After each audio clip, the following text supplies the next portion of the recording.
Ladies and gentlemen, boys and girls, welcome. Hollywood After Dark today. It's the 19th of December, 2021, only 6 days until the big day. And of course, this weekend was amazing. So to kick off the week in movie news style, we're going to be talking about the global, massive global phenomenon that, of course, is Spider-Man No Way Home. The call for Amazing Spider-Man 3, and Louie C.K. is back with a new special. And is anyone buying it? That's the question. All that and more here tonight. Hollywood After Dark. Let's freaking go.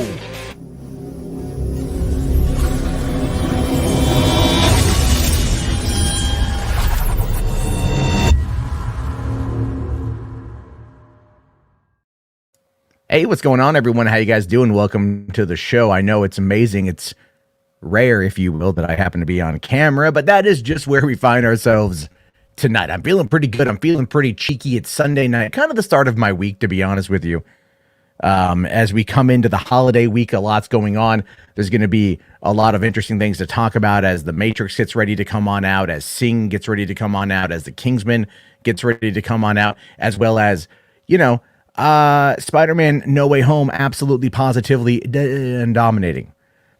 We'll have to wait and see. Hopefully, if my internet will hold, it could actually be a little bit crazy. Again, I'm hoping that it holds tonight. If not, I may have to kill the camera. For some reason, the streamer is having some problems. I see Music Manager saying, Matt, you're on camera. I know. I wanted to try it out.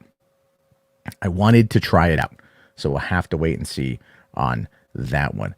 But with any luck, we're going to get quite a bit of news coming out this week. There's been quite a bit of news coming out already in regards to this movie, in regards to the future, and in regards to just, quite frankly, all the other news. I am seeing the little Wi-Fi signal up there.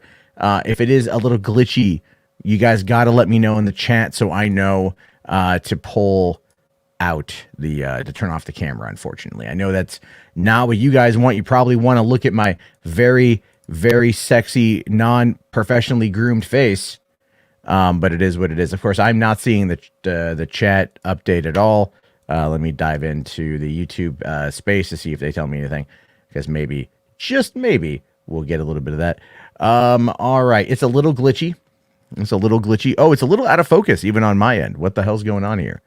All right, yeah, I'm looking at it from the YouTube live streaming aspect, and it comes across a bit like I'm out of focus. Is that what it looks like here? Let me know, because to me it looks out of focus, but I hate this. You're fine. I'm fine. Okay. My face is better than a crusty chud's face. Well, I mean, that's really where it is. H-Bart says my data has taken a shit. Well, hopefully it wiped from front to back to prevent a UTI. Jessier says I am fine. All right. So let's take. Your face is better than a crusty chud. I appreciate that. So it seems better now. Good. Maybe it's caught up on itself. It might have problems at the course of the evening. This is why I'm usually off camera, to save myself a bit of hassle. With any luck, it will hold. Sometimes it does. Sometimes it doesn't. McLeod here saying, it's funny how everyone in the past who was like, no Toby, no Andrew, they're old dudes playing teens, are now all of a sudden like, yo, man, hashtag TASM 3, baby. Let's do it. Yeah, I'm surprised at the amount of love that the Amazing Spider-Man 3 is getting. Well, we'll talk about that. That will be down the road. Let's see. The Dodgers 24th and half century says, be honest, Matt, you're late because you were watching Riley Reid. No, I was not watching Riley Reid. Even though I do have a picture of her right there. But no, I wasn't watching Riley Reid at all. I was actually putting my children to sleep. So because they're up a little later tonight, you know how it is. Sometimes kids don't want to go to bed. So I have to go and deal with that. Let's see here. Why did you do that to the boy? I don't know. What is that from? Let's see. I think I know where that thumbnail is from. What thumbnail? Oh, my thumbnail? Oh, no. Oh, you know. Oh, you know which video that Riley Reid image is from. Yeah, I don't know.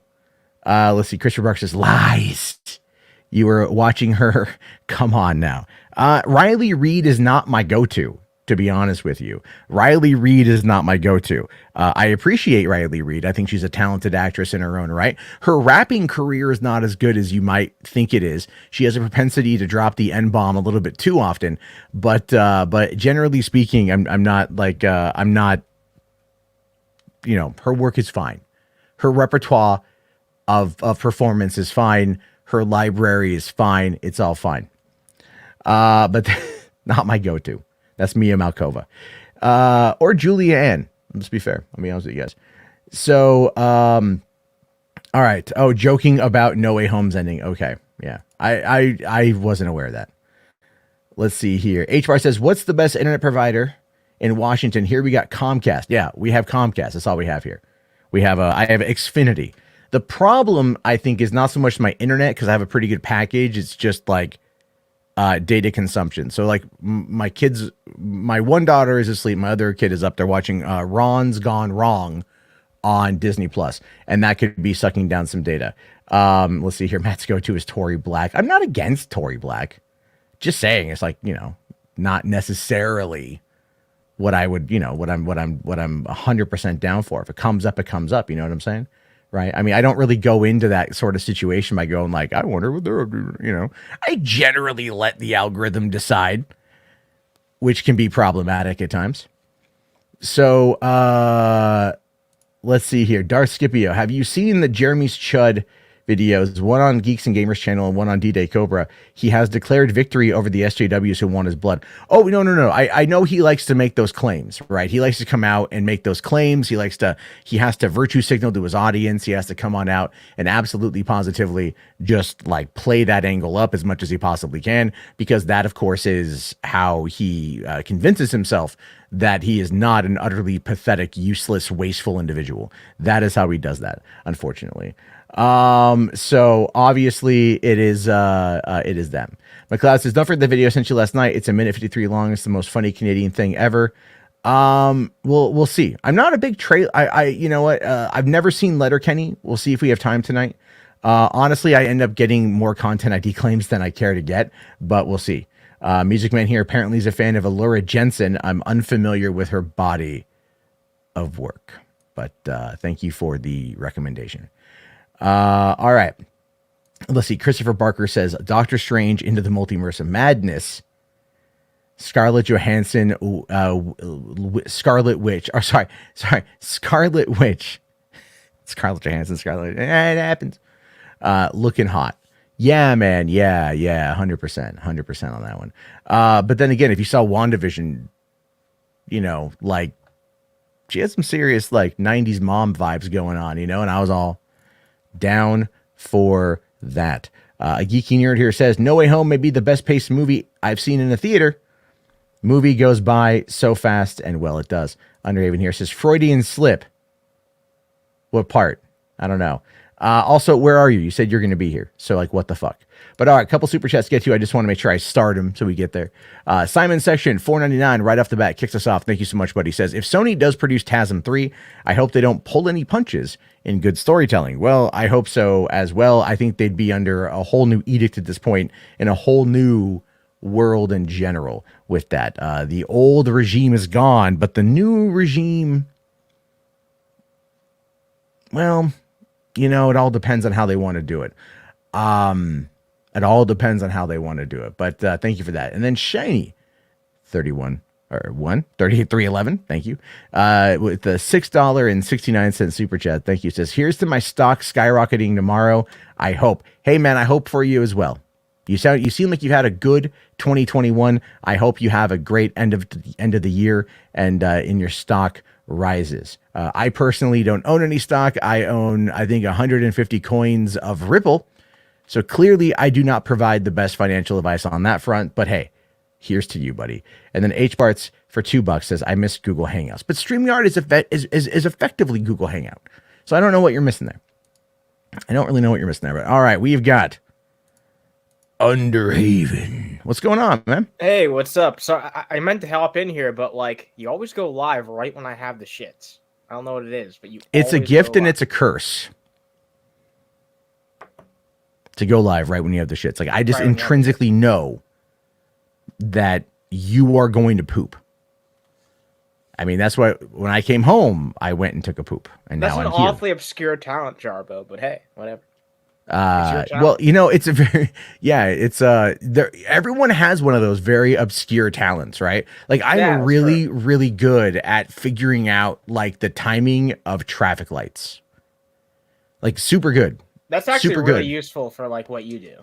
It's all timing. Yeah, it's all timing. If you can figure out the timing, you can kind of like figure out everything and like, and you can work around it. Yeah, I very much get myself in situations where I do get in a little bit of trouble.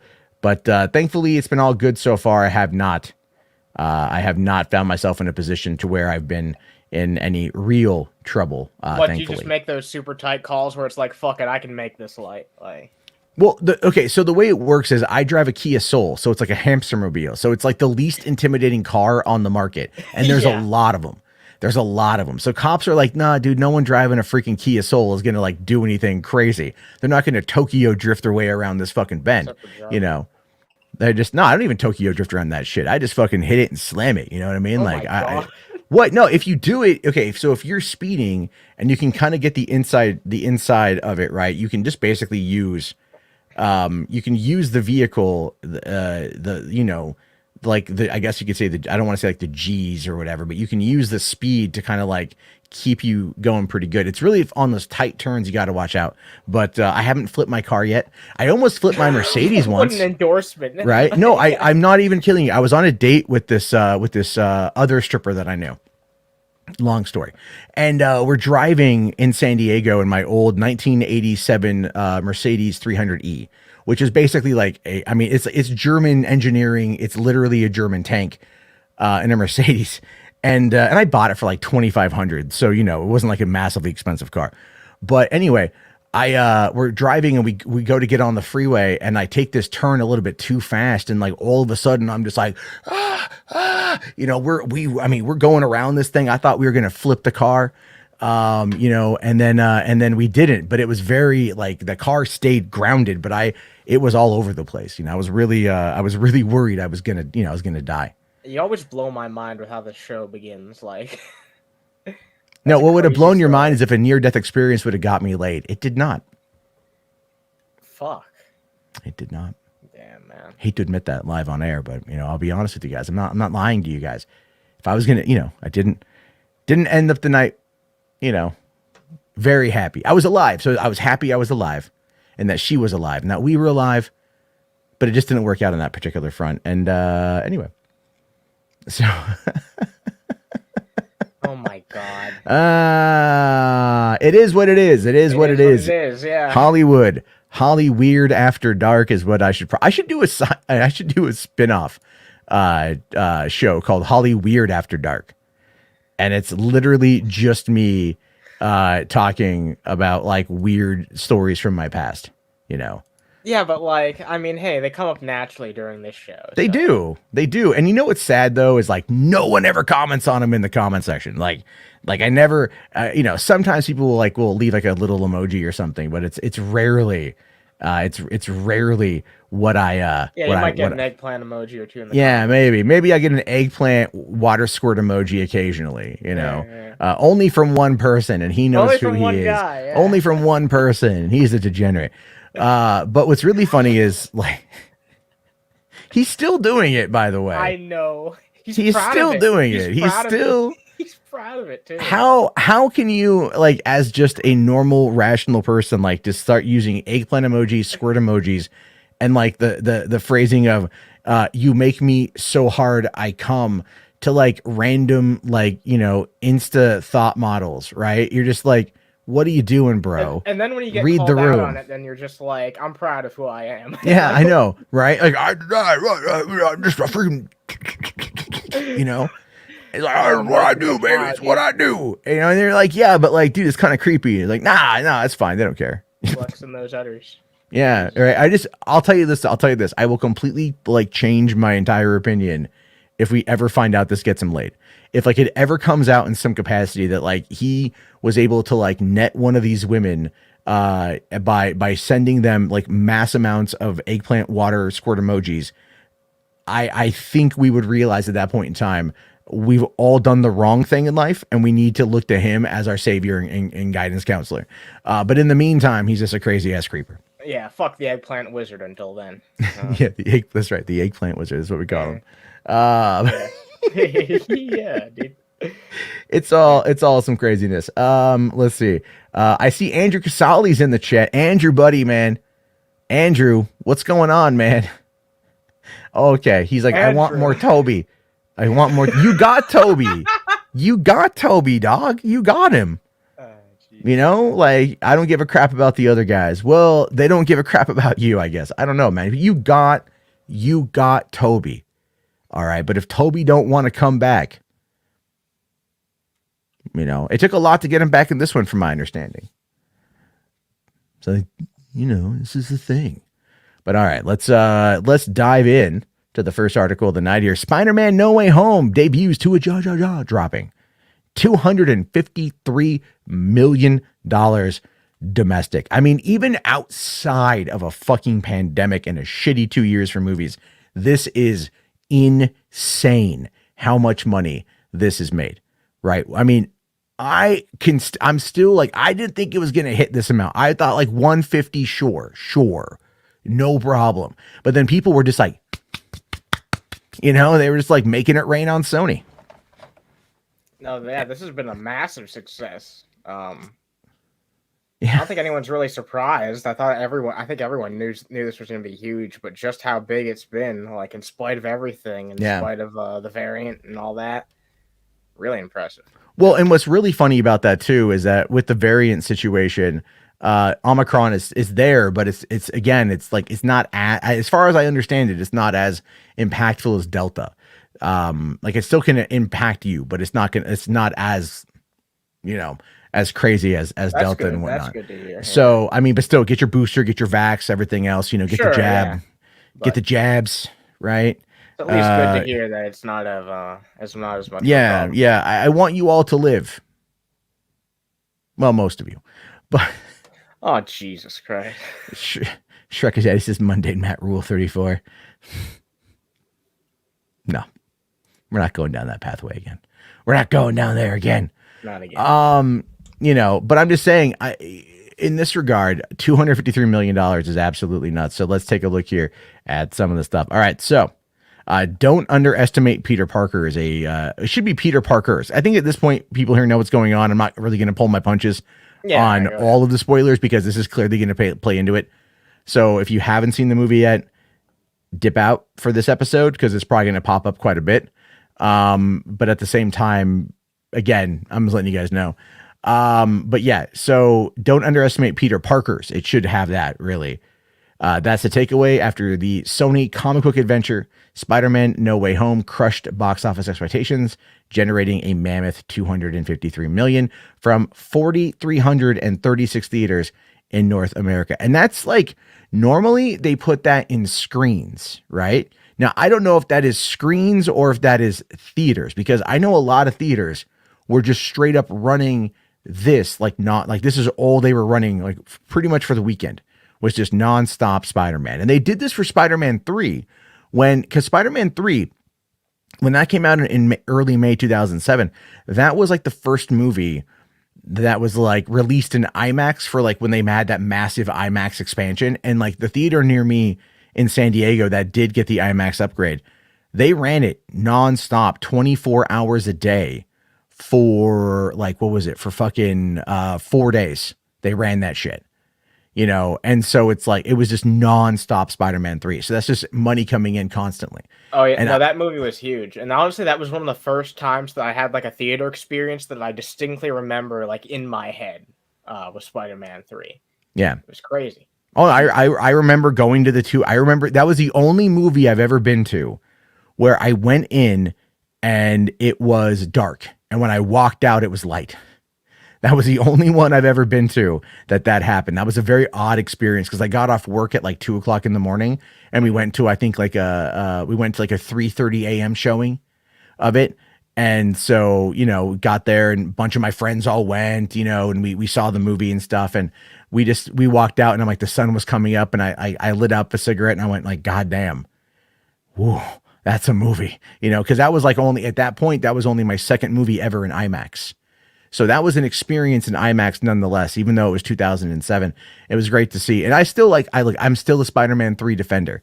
People like to bash on that movie. I like that movie quite a bit. It's a lot of fun. But obviously, this movie is done very well. Saying here, it was easily the best domestic opening weekend turnout of any movie in pandemic times. I mean, that's kind of a no fucking brainer on that one. It's like we've seen movies with like a $5 million opening weekend, and that's kind of been lauded as, all right. And this is 253 million, and they're like, well, it's easily the best. That's not necessarily a measure of quality. It's not. Well, I mean, Venom Let There Be Carnage did 90 million, and that wasn't very good. I don't have much of an intention to watch that again. Now, if they put out like an R-rated director's cut, then I would definitely check it out. But in the meantime, there's nothing really there that I find to be of massive value. So it says here that the prior to the weekend, no other COVID era film had been able to cross the 100 million in a single weekend. The biggest domestic debut belonged to another Sony's Sony comic sequel, Venom Let There Be Carnage, which generated 90 million. But again, even that, the connection to Spider-Man itself is what pushed it over that amount. So that's always what I find to be pretty funny about this. Because Sony has had a really solid end of the year. You've got Venom, you've got Ghostbusters, and now you've got Spider-Man No Way Home. Sony's actually done a really, really, really good job with all this this year. This sets a really high bar for like so far. I mean, obviously we're only 1 year into it, but this is the highest grossing film of the decade, and it's going to be difficult for anything within this decade to fucking beat that. Oh yeah. Oh, yeah. I mean, we're not going to see many billion-dollar movies, I believe, during the next 5-6 years. I can't even think of a film conceptually that could possibly be this big. Like, maybe I'm thinking too in the box, but like, what could be bigger than Endgame or Spider-Man No Way Home in terms of like concept of getting asses in seats? I can answer that for you right now. Go ahead. And you won't believe me, though. Avatar 2. Make no mistake. No, I'm not. No, I know you scoff at it. Make no mistake, the hype is real for that movie. The hype might be subdued right now because there's nothing on the horizon. There's no trailer. There's no marketing buildup. Yada yada yada. But there is hype. Sure. I mean, no, dude, highest grossing film of all time. Even when it lost its reign to Endgame, it was released in China and it went back and reclaimed the throne. Make no mistake, Avatar 2 will slap hard and clap all the cheeks. Just clapping. So you think it'll be bigger than this film? Yes. Oh, 100%. 150% will be bigger. Do you think it'll be bigger than Endgame? No, I don't think it's going to be bigger than Endgame, and I don't think it's going to outperform The Force Awakens, to be honest with you. I suppose those are reasonable expectations. But it will make $1 billion easy. That's not even a question in my mind. Because here's the thing with that, though, right? I revisited the movie not too long ago. It actually still really holds up. Yeah, there's some some dumb elements to it plot-wise. But still, even watching it on Disney Plus, the movie is aged remarkably well. The story is simple yet accessible, and you don't have to really think much about it. It's just pure escapism. Yeah, well, I don't really feel like it's left a long-staying mark on pop culture. It has, but it's not in the way that people think. So it's, again, everyone knows about it. Everyone, again, this whole thing knows people, it's going to come out in next year. A year from now. So we should start getting a teaser here any time. But the thing people are going to have to remember about Avatar 2 is that it is very much a long-awaited film. And again, no one out there is going to ever argue to go against, the fucking James Cameron. Like, just no one out there is ever going to do that. It's got to take that time to get there. And I think actually with the pandemic, it's only going to make it more lauded after, because people are going to have that memory. Because the thing with Avatar is it's not about the story, to be honest with you. It's not about the characters. It's not about any of that. What it's about is it's about the experience and how people felt when they went to go see it. And that feeling is still there, regardless of what you may remember about the story. And so when that feeling starts to reemerge, all right, think about it like this. Why do people freak out at this movie? Because they were like, oh shit, dude, the other Peters are in it. You know, like, holy shit. Like, how did that make them feel? Because they remember their experiences of being with those other characters. Wouldn't you argue that, like, it would be really difficult for a sequel to recapture that exact same energy that was in the theaters, like, a decade ago when the original came out?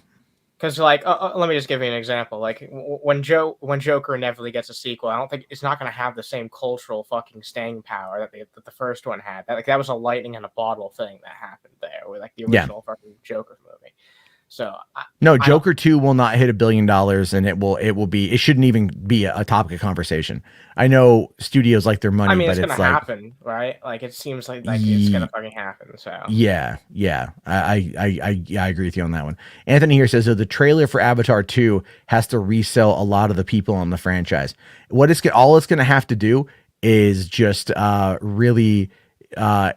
just gonna have to sell you on the experience. And a lot of people who have gone to Walt Disney World and gone on the Flight of Pandora ride in the subsequent time, that's going to be pretty big. Never mind that massive studios, the developers behind The Division and The Division 2 are using the Snowdrop engine in order to make an Avatar game that's heavily going to be pushed out before the movie comes out. So it's going to be a video game tie-in, which again is, if that does well and people like it, that's only going to serve to further hype the film up. That could definitely help a lot. That will definitely help. Yeah. If they see success in another medium, that could be what they need to do. Yeah. But yeah, that's just my main criticism of the Avatar sequel being able to, like, reach those types of strides, because when it comes to Endgame, that was something that people have been invested in and has been built up for a decade. When it comes to this film right here, No Way Home, this is something that's been invested in. People have been consistently invested in what's led up to this film for 2 decades, not just 1, 2 whole decades. And Avatar, it was really big when it came out, but that it hasn't been holding on to people's attention that same way. So I feel it's going to be a very uphill battle. Well, it's only one experience with it. You know, there's only one experience with it. And then even then, by the way, when I think it was Ubisoft put out the last Avatar game that came out in 2009, and that for a video game movie tie-in was actually pretty well regarded back then. The movie sold exceptionally well on home video, and Blu-ray sales and everything else did very well for Avatar when it came out. Again, people are just quiet about it. They're not as vocal because it hasn't been in the public conversation. But once it starts creeping back into that public conversation, man, I'm telling you, like when I was at Comic-Con in 2009, and they showed us 22 minutes of Avatar in 3D in Hall H, it was a fucking game changer. And I mean, literally a game changer. Like, we did not know what we were going to experience, and we saw it, and it was just like, holy shit. And if they can nail that again, you know what I mean? Like that's going to be the trailer you go see an IMAX movie for. Like, that's going to be the one. And I'm assuming probably Doctor Strange 2 will be the next movie that features that trailer, I think. Yeah. I guess because of that. If they open it up or not. Like, yeah. Real quick here, Mikey Sutton's in the chat. Hey, what's up, Mikey? Says, loudest screams I heard since May 25th, 1977. I don't know, man. For me, it was the loudest screams I heard since Endgame. Because you can't, I mean, as much as I love how Spider-Man No Way Home turned out, when those portals opened up and you hear "On Your Left," you know, and you see everything happen, and then it ends with "Avengers Assemble." You're like, yeah, you know what I mean? Like, a bunch of nerds hit sexual maturity that day. They don't know why, but they did. Yeah, there were some great individual moments, like in No Way Home, but it didn't have like that level. It wasn't that type of movie either. But like, it didn't have that type of moment. People were calling it Avengers 4.5 and whatever. And I'm like, what? Yeah, it's like, what? No. It's not the same thing. It's a Spider-Man story. It's super weird how people It's like probably one of the most Spider-Man movies to ever Spider-Man. Like, well, I mean, oh yeah, 100%. But real quick, I says Simon here for $5. Thanks, buddy. Says, okay, I'm just saying that John Campea didn't think that No Way Home would make 250 mil, while his co-host did. Can't wait for that conversation. Boomer Campea being a boomer. This should be interesting because we'll have to probably talk about that reaction tomorrow. But then again, I'm just gonna be blamed for talking about John Campea. I get that all the time. People who are like, "Why are you talking about these guys?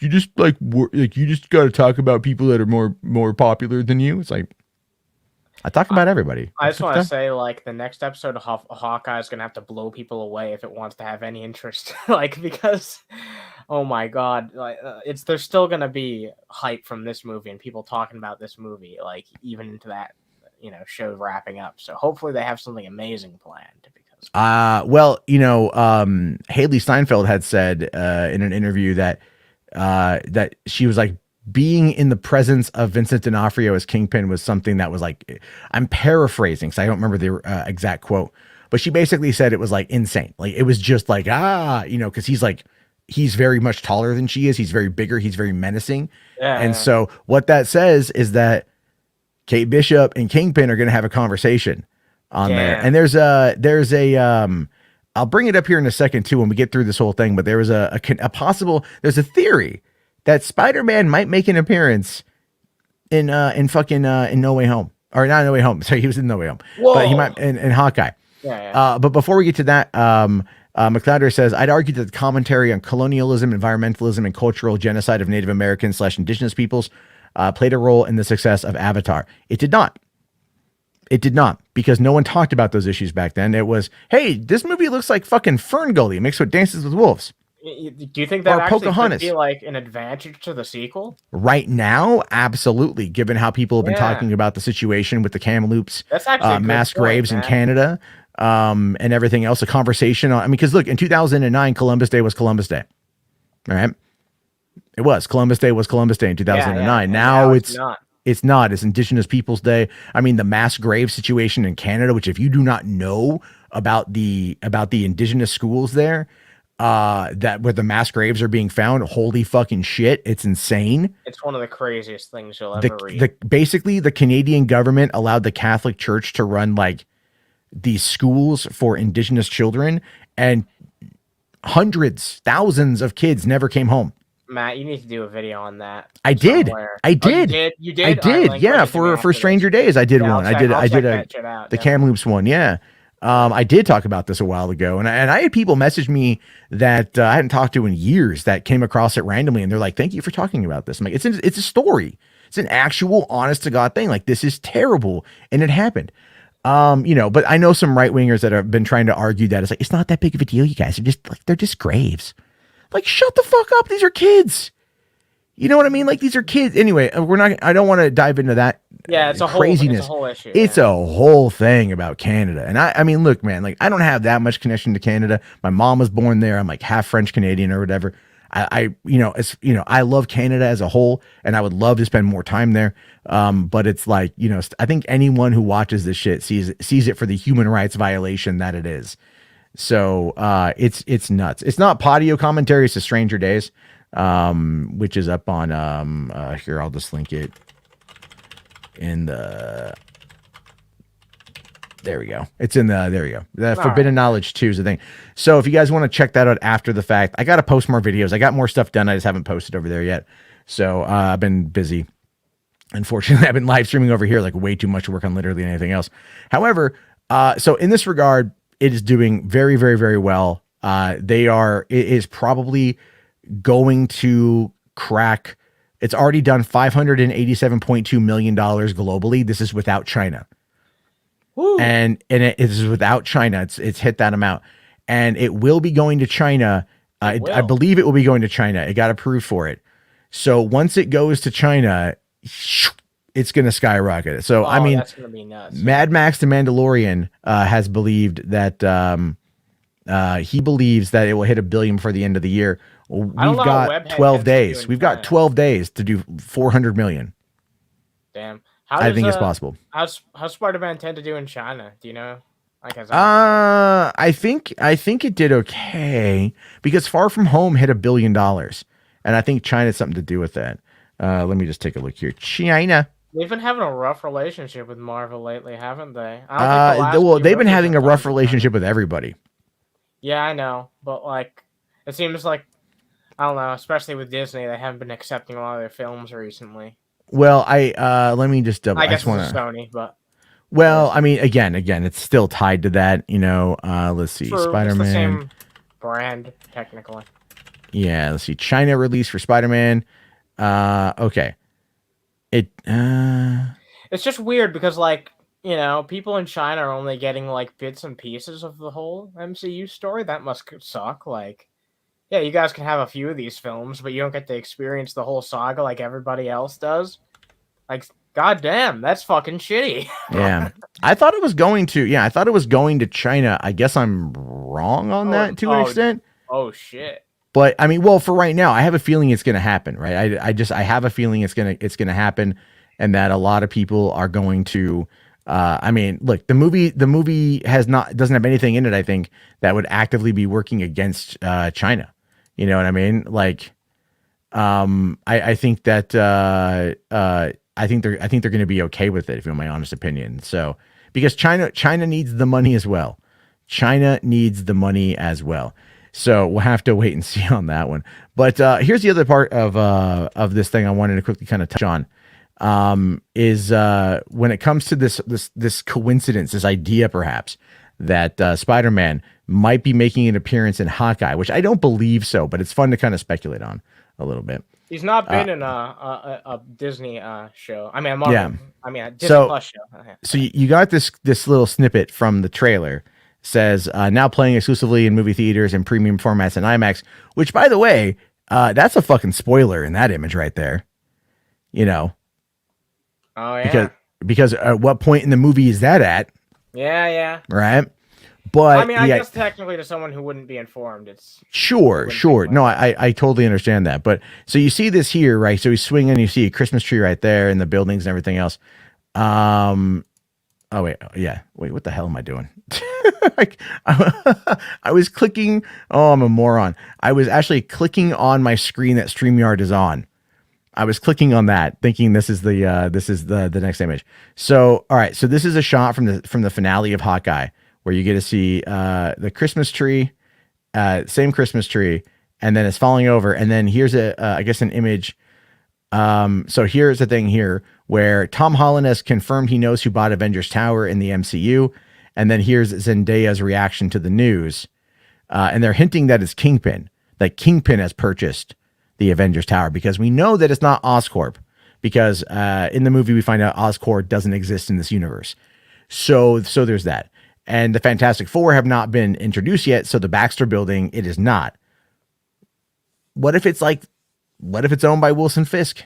What if he has decided to come on in the blip and just take over and be able to build up that criminal empire that Daredevil knocked down in season 3 of the show, but Daredevil's been gone for 5 years, and Wilson Fisk 100% was able to run unimpeded. I feel like he would only really be good as like a temporary owner, like who gets kicked out eventually. Because I feel like it's going to go Baxter Building 100%. Oh yeah, okay, yeah. Because I was just gonna say, I just don't feel like that would be a very satisfying conclusion to waiting this long. But to have that be like, can be introduced like temporarily like that, and then become the Baxter Building, totally on board with that. That's a good idea. Yeah, I mean, as like a temporary thing, because eventually the Kingpin's gonna get knocked down again. He's got to, rebuild his empire, because that's kind of how these things operate in general. So I totally get all that. But also here, so just kind of touch upon the worldwide openings. This kind of bookend that conversation here. This is what we got. So the number one worldwide opening weekend numbers for Endgame, 1.2 billion. Infinity War, 640 million. Literally double between Infinity War and Endgame. That, my friends, is fucking hype. That is hype. When the movie, it did so well in that year that it was so hyped up that people literally doubled the amount for worldwide weekend openings. That's like shockingly high. No Way Home with the 587 million. Fast and Furious 8 with 541 million. And keep in mind, that came out in April of 2017. Fast and Furious 8 did. As Star Wars The Force Awakens, 528 million. That was December of 2015, so that was 6 years ago. Jurassic World, Harry Potter 8, Captain Marvel. Captain Marvel opened worldwide. I know. But then again, you have to tie that into Endgame, because it came out in between Infinity War and Endgame, and it was a slingshot movie. Yeah, that's basically an extension of the first two when you really think about it. It really is. It really is, and that shows you that just shows you. Look at this here. 1, 2, 3, 4 of these movies are MCU films. Wait a minute. What's that last one right there? We're not going to talk about the last one, Annie. What is that? All right, we're not talking about the last one. The last one, that's a fluke. All right, yeah. I don't know what I'm talking about. Yeah. No, it's The Last Jedi. Everyone who saw The Force Awakens rushed out to go see The Last Jedi and then realized that they were promised a good movie. They were not given one. But the movie still did well. 450, that you can't scoff at that. That definitely made money. But notice how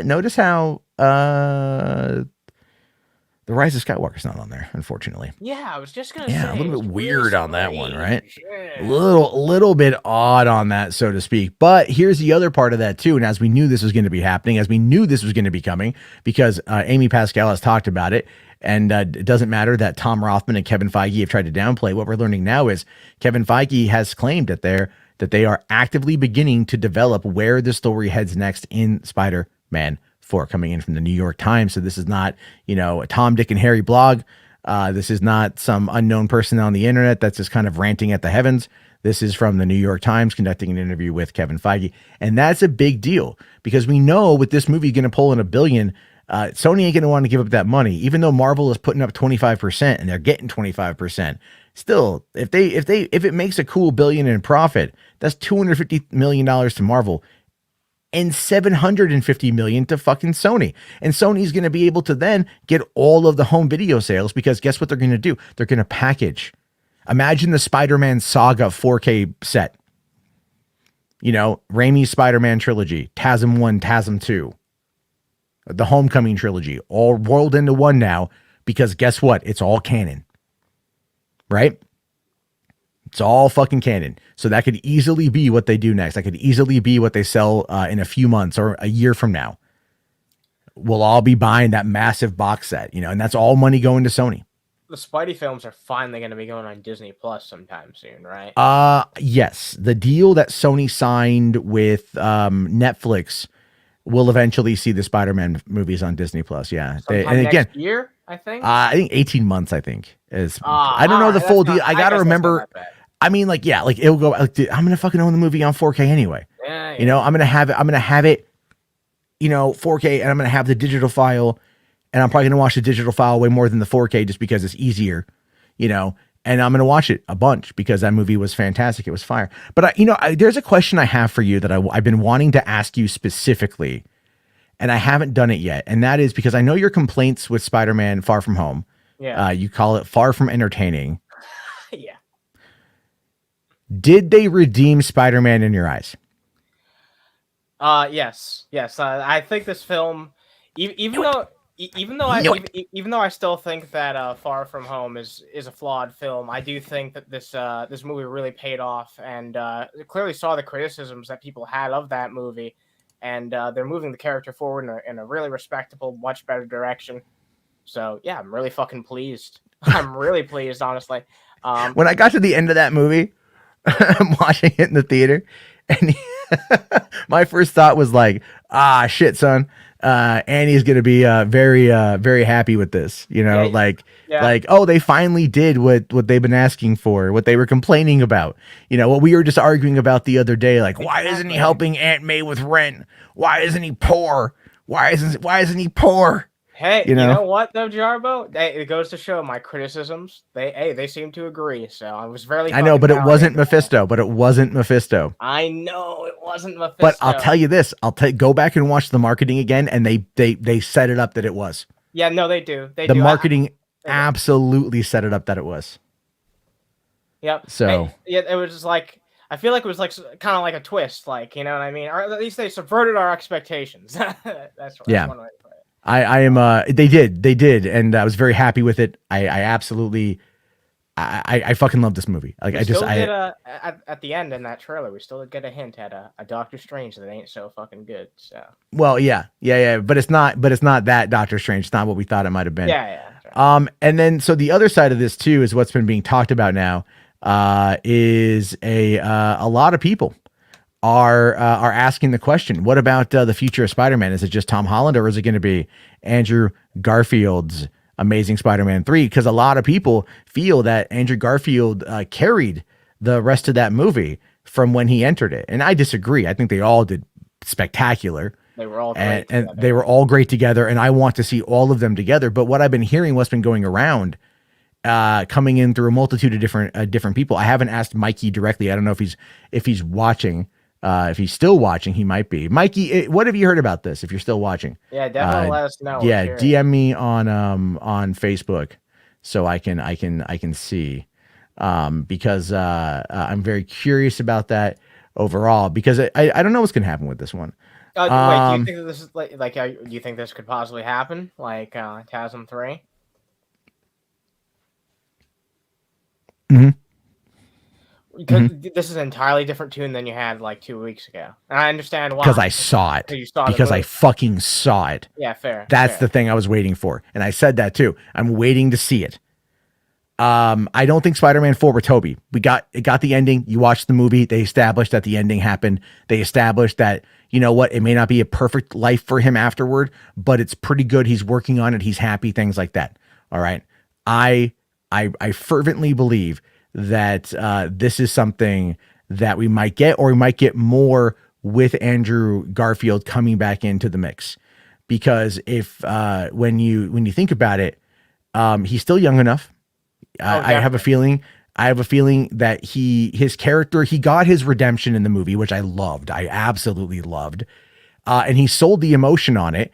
And I think people like, you know what, this is kind of funny. It's like, look, I've always liked the Amazing Spider-Man films. They're not perfect, but I've always enjoyed them. And I've always defended Andrew and defended the films. I think I've defended them to you, you know, but it's like getting to see that redemption and that conclusion on his part with this movie, to me, was fantastic. And yeah, deep down, man, I wanted more, you know, deep down, I wanted more. And I think Sony is in a space where they're like, okay, we've got this popular brand. We have absolutely fucked it up in our middle trilogy. We don't want to do that again. But now we've brought Andrew back to this place where, holy shit, people are calling for him now, and it needs to happen. And I think they might be looking at that. Besides, you know, does Eddie Brock, does he go and meet this Spider-Man? Yeah, I was going to say, is the TASM universe the Venomverse? Are they the same universe? Are they going to end up like bringing these two together and have this be the Spider-Man in that universe? Because they could totally do that and have it work. That could totally work, because there's nothing contradictory between those two universes, as far as no, there's not. There's really not. I mean, look, I see that that Andrew Casale there really wants Tobey to come back. Look, here's the thing, man. I want Tobey to team up with these guys again. I do. I want Tobey to come back, and that might be a possibility, because enough money on the table means that, you know, you could. It's not hard if there's enough money on the table. There's a lot of money on the table at this point. They understand that by bringing them together and having a solid story to go along with it will do wonders. Imagine a full team up movie, a full, like, Across the Spider-Verse live action with these guys, and they have to go find Madam Web and Gwen Stacy and the other Peter Parkers and whatever the guy was, the Oscar Isaac voice guy that was in Marcus something, Spider-Man 2099, right? That guy, right? Imagine, yeah. or a live action Miles Morales, and that's how we introduce Miles Morales into the shit.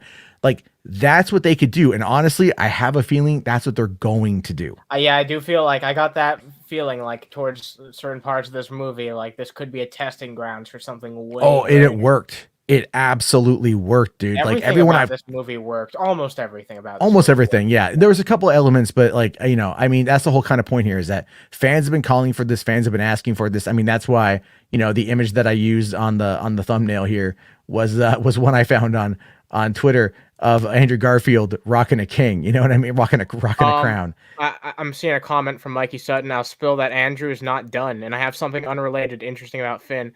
Do you want to shoot him a link? You want to come on? Do you want to come on? Yeah. Let's let Mikey on. John here says, whoa, Matt Jarbo getting excited about the multiverse. Now and I have been very open about that. When it comes to DC's multiverse, I do not believe they've earned it. When it comes to Marvel's multiverse, they are actively earning it. They're showing that it can be done, and they're showing that it can be done to glorious effect. That is the difference here, right? That is the difference. When you look at what Marvel has done, and to some lesser extent Sony. I'll grant Sony that. When you look at what they've done and you realize that they've actually pulled it off, something that I've kind of felt was going to be very difficult to do, but they used nostalgia in the right way to do it. And it worked out well because the three of them had excellent chemistry together and the story was really good. And it wrapped up 3 trilogies, essentially, 3 iterations. It wrapped it all up together and gave us what we wanted as fans. That's kind of the whole fucking point. The other side of that, though, is that what they're alluding towards is that it's going to be very wild and very crazy. DC can't even get their shit right to get one universe correct. Why would I even remotely trust them? Why would I even remotely give them a pass on this when they haven't done anything to prove to me that they know what they're doing? Spider-Man, No Way Home effectively is kind of doing what Flash is going to be doing when that comes out. And I'm not trying to compare the two. It is apples and oranges. I do want to see the Flash. I want to see what they do with it. Give me Keaton, give me Ben Affleck, give me Ezra, whatever.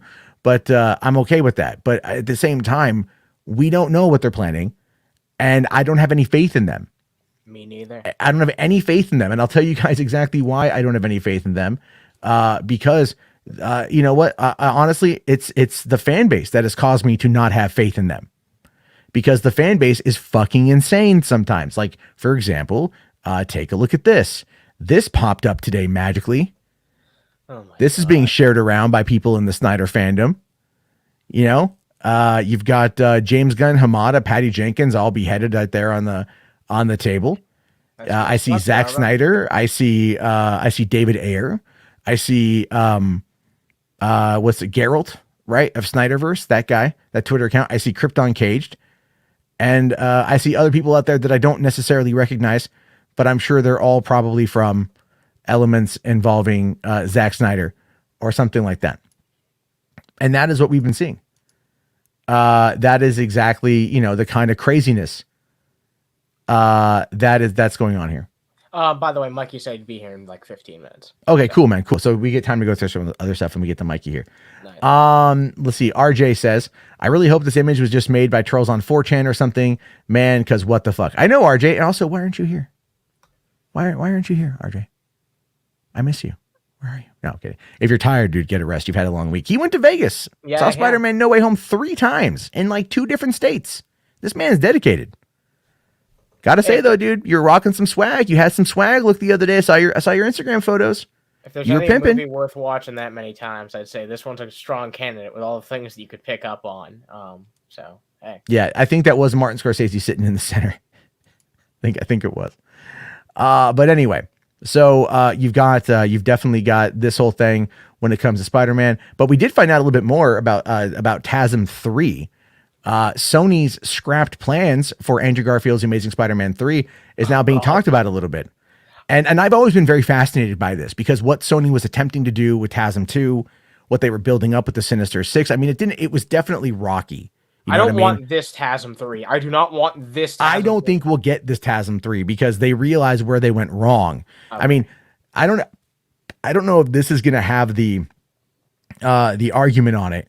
Or the statement from Amy Pascal. I'm hoping it does, but she talked about her meeting with Kevin Feige about how this whole thing transpired.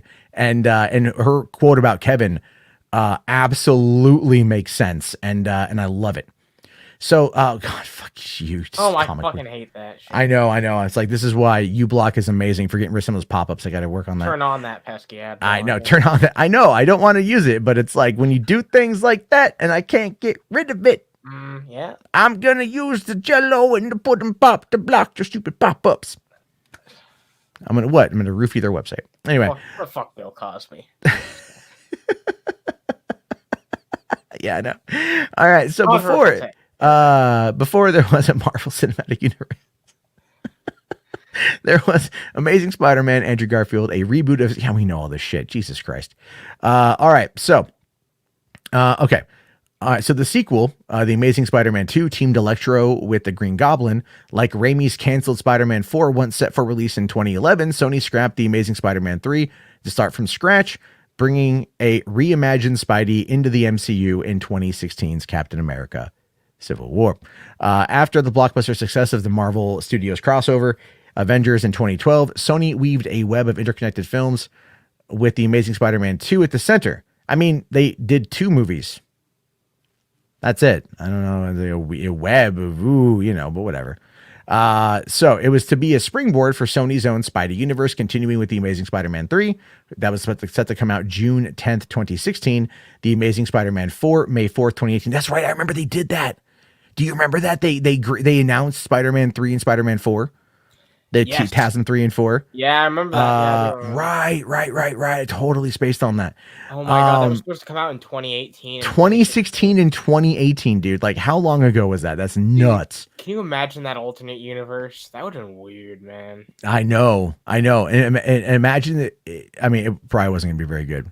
So. Oh no, dude. That's yeah. No, but so, and then it said this. So spin-offs Venom, which did come out in 2018, and the Sinister Six were planned with the shadowy Gustav Fiers, aka the Gentleman, acting as the Nick Fury type, recruiting Spider-Man's enemies. With that, I could still see something like that happening.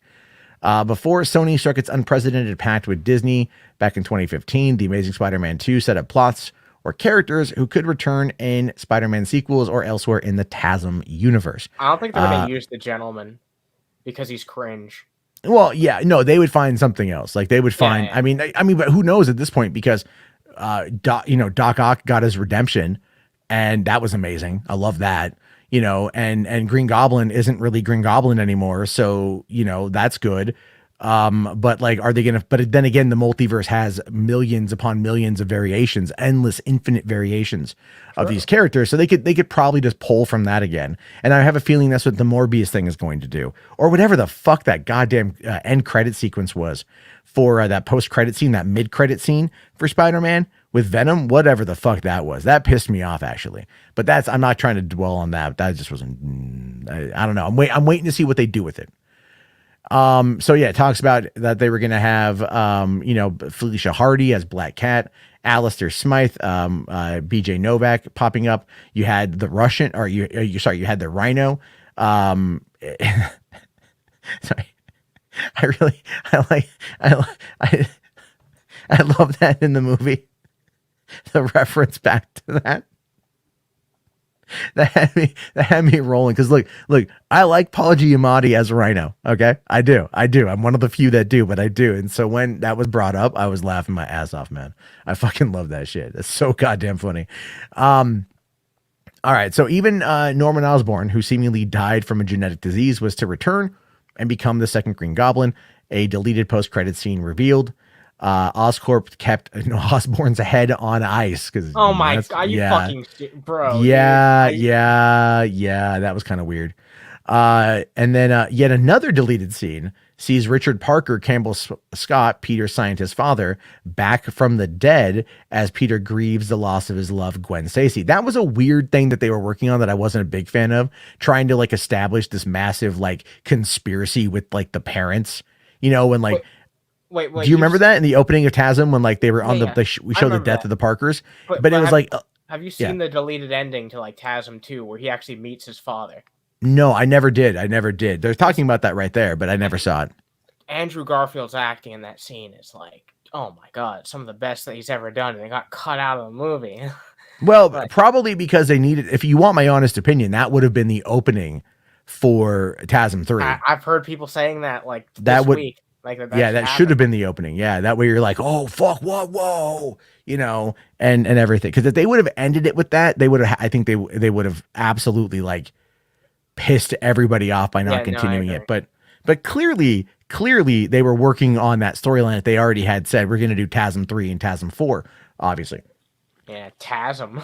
Jesus Christ. Hey, it's easier than saying The Amazing Spider-Man 3 a bunch of times. So all right. So it says here the returns of Norman Osborn and Richard Parker would have played into The Amazing Spider-Man 3, according to Dennis Leary, who the third film was about resurrecting those who had died, saying part of the discussion that was possibly in 3. There was this idea at one point Spider-Man would be able to take this formula and regenerate the people in his life that had died. Leary said in 2015. That's so there was this discussion that Captain Stacy would come back even bigger in episode 3. Do they mean like literally or yes, figuratively? literally would have been resurrected. Like they would have been like, hey guys, this is the Marvel's version of the Lazarus pit. Oh my, bring back some fucking people. It's what they want to get rid of the only thing that TASM 2 really did well, which was actually have the balls to kill a main character. Yeah, where they brought back Gwen Stacy on that one as well. They would have just made that worthless. Pretty much, it would have tied in probably down the road to something else, but it would have been deemed as worthless at the time until they found a way to retcon it to where people wanted it. Now it says here in 2017, after Sony rebooted with Marvel Studios, director Mark Webb revealed that the third Amazing Spider-Man movie was to cross over with the Sinister Six spinoff, with Cooper back as the new Green Goblin. Yeah, headless motherfucker on some kind of automated body. It says we were going to freeze his head, and then he was going to be brought back to life. And then there was this character called the Gentleman. The Gentleman. Didn't like X-Men Apocalypse kick that off with like Mr. Sinister or something? Like that was the post-credit scene on that one was like referencing Mr. Sinister. So they were trying the same thing at the time as well. That was in 2016. So it feels like they might have been these mysterious hooded characters, or it's just like, hey, it's a bigger universe out there. It's like, get the fuck out of here. Well, I mean, they got to tease it, so I understand it. That's how they do that. I get it. And apparently Richard and Mary Parker were agents of S.H.I.E.L.D. They worked for Nick Fury, according to the chat. That's in the comics, right? Is it in the comics? Fuck if I know. I don't read the comics. I've been open about that. There's no way they were going to do that in the Sony one, and they didn't have. I doubt they had access to S.H.I.E.L.D. Well, they could have said. S.H.I.E.L.D. and 616. Okay, yeah. I mean, whatever. That's. Yeah. All right. So it says okay. So we had some notions about how to do it, but I think maybe we were thinking too far ahead when we started building in those things. You think? Webb confirmed the Elder Osborn was going to be the main villain, taking over for his mutated son, Harry Osborn. He was going to come out and lead the Sinister Six. We talked about Vulture a bit too, actually. Ultimately, these plans, or some of these plans materialized in the MCU. A rookie Spider-Man thwarts Vulture in Homecoming, and the Green Goblin leads a team of multiversal villains in Spider-Man No Way Home, which he actually doesn't. At no point was Green Goblin ever the leader of anything in that movie. Yeah, that's really misleading. That's super misleading. He was out for himself, as was everybody else. Was that written by someone who never actually watched the film? I don't know. Let me see who's it written by. Cameron Bonomolo. Don't know who Grace he is. Randolph. That's fucking crazy. No, yeah, probably. All right. Yeah, and then Sony has since launched. Okay, so we know about Morbius coming, and we know Kraven the Hunter is on the way, and everything else. So here's the thing to consider with that, right? Here's something to consider. The thing is that also another interview with Amy Pascal had said, after Amazing Spider-Man 2 came out and failed to do the numbers that they wanted it to do, even though it did over $700 million, by all accounts, it actually turned a profit. It just wasn't as big as they wanted, right? They clearly wanted it to make more money, and they felt that something was wrong. So Amy Pascal actually is the one who called Kevin Feige. I thought it was the other way around. I thought that it was Kevin Feige who contacted Amy Pascal and was like, Amy, baby, boopy, we can do, whatever. No, but she called him. And when she called him, she just said, help, right? She called Kevin, her old pal, Kevin, who she's known forever, called him in, and she just says, help. And he sat down and he was like, the only way we can do that is we make the movie for you. Because he said, he's like, I'm not the kind of person that just gives advice and walks away. The only way we could do it right would be for us to make the movie for you. And that is when she threw the sandwich at him. The sandwich, which, by the way, in the scene with the bread in No Way Home was a reference to that scene, that real encounter between Feige and Amy Pascal. Wait, you're not making a joke? I'm not making a joke. No, I read that. That was like an actual, that was a reference. Why would she throw a sandwich at the man? Because he came on in and she was like, help me fix my franchise. And he's all like, let me take over your franchise. Basically, that's not what a producer wants to hear. Is like, they want help. Like, can you help me figure out a story? It's not like, take it away from me, even though it's worked out best for her anyway. And so I think that's what's going on with that. That's I think a funny story. And then also, that's why they had something else. I'm trying to think of what was said there. Basically what they had decided, oh no, Feige left and he came back with a pitch that Spider-Man had, was basically the whole Iron Boy Jr. aspect of it, got the suit from Tony. That was their pitch in order to kind of get him in quickly and then modernize the character. What I liked about that essentially is that they kind of overpowered him and then they depowered him. And I think that worked out really well because it gave people what they want. Like we can see Iron Suit Spider-Man and then now that's gone.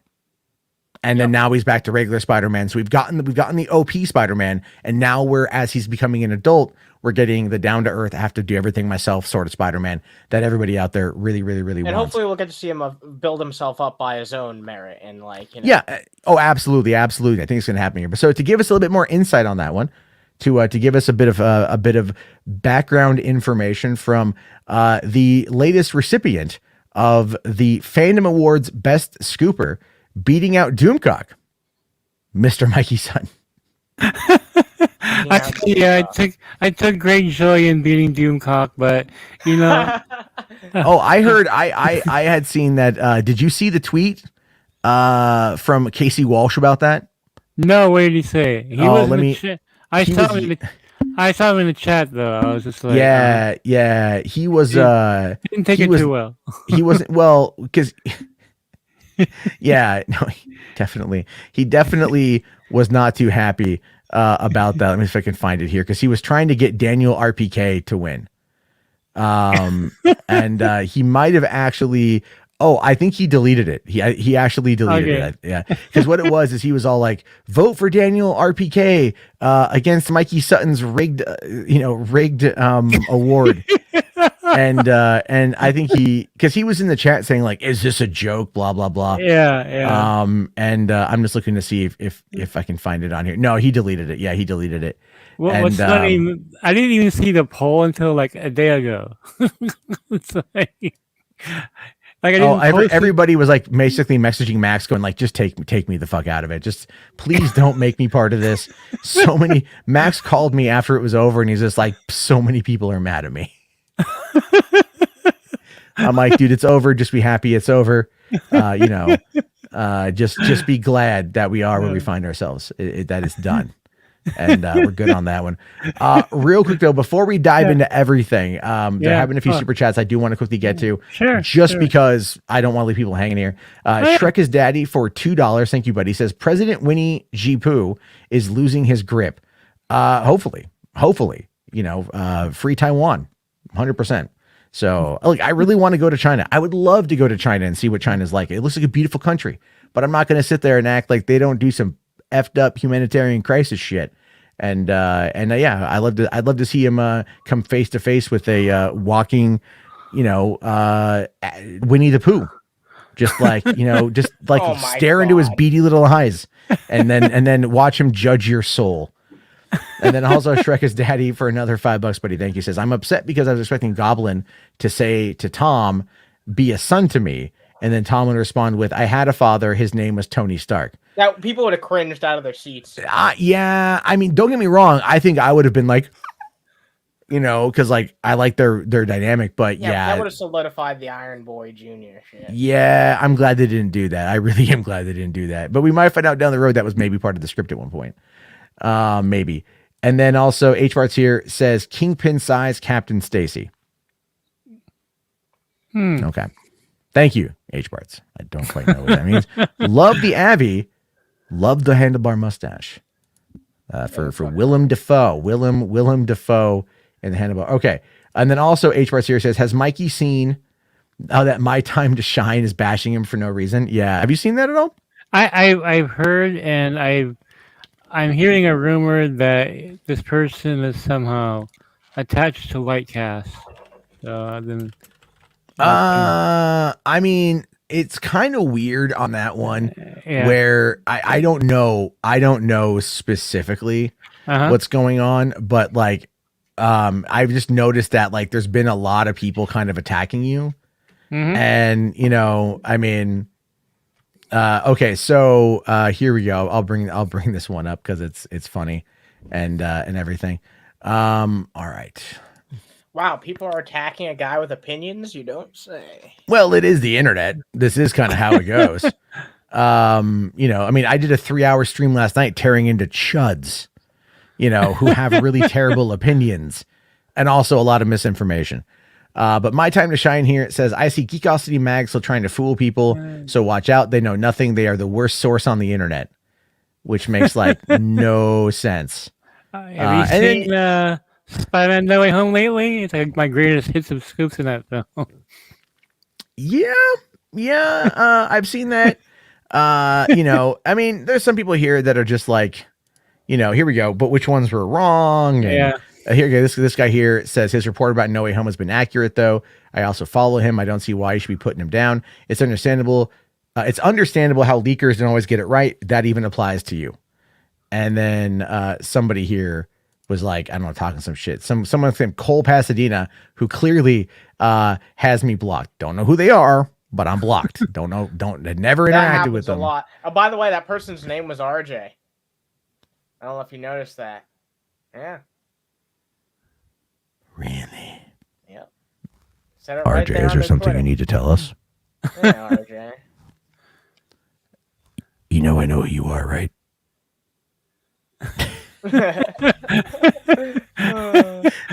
I actually do, but that has more to do with Clubhouse, the app Clubhouse, because it's like sync your contacts. I'm like, okay, and then I saw him and I'm all like, oh, that's his name. All right. I ain't gonna say what it is. He's RJ to me.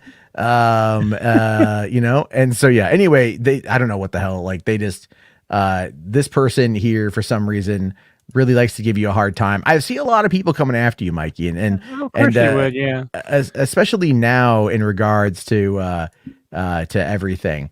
I mean, H. Bart here says my time to shine was right about No Way Home, though. I mean, so was Mikey.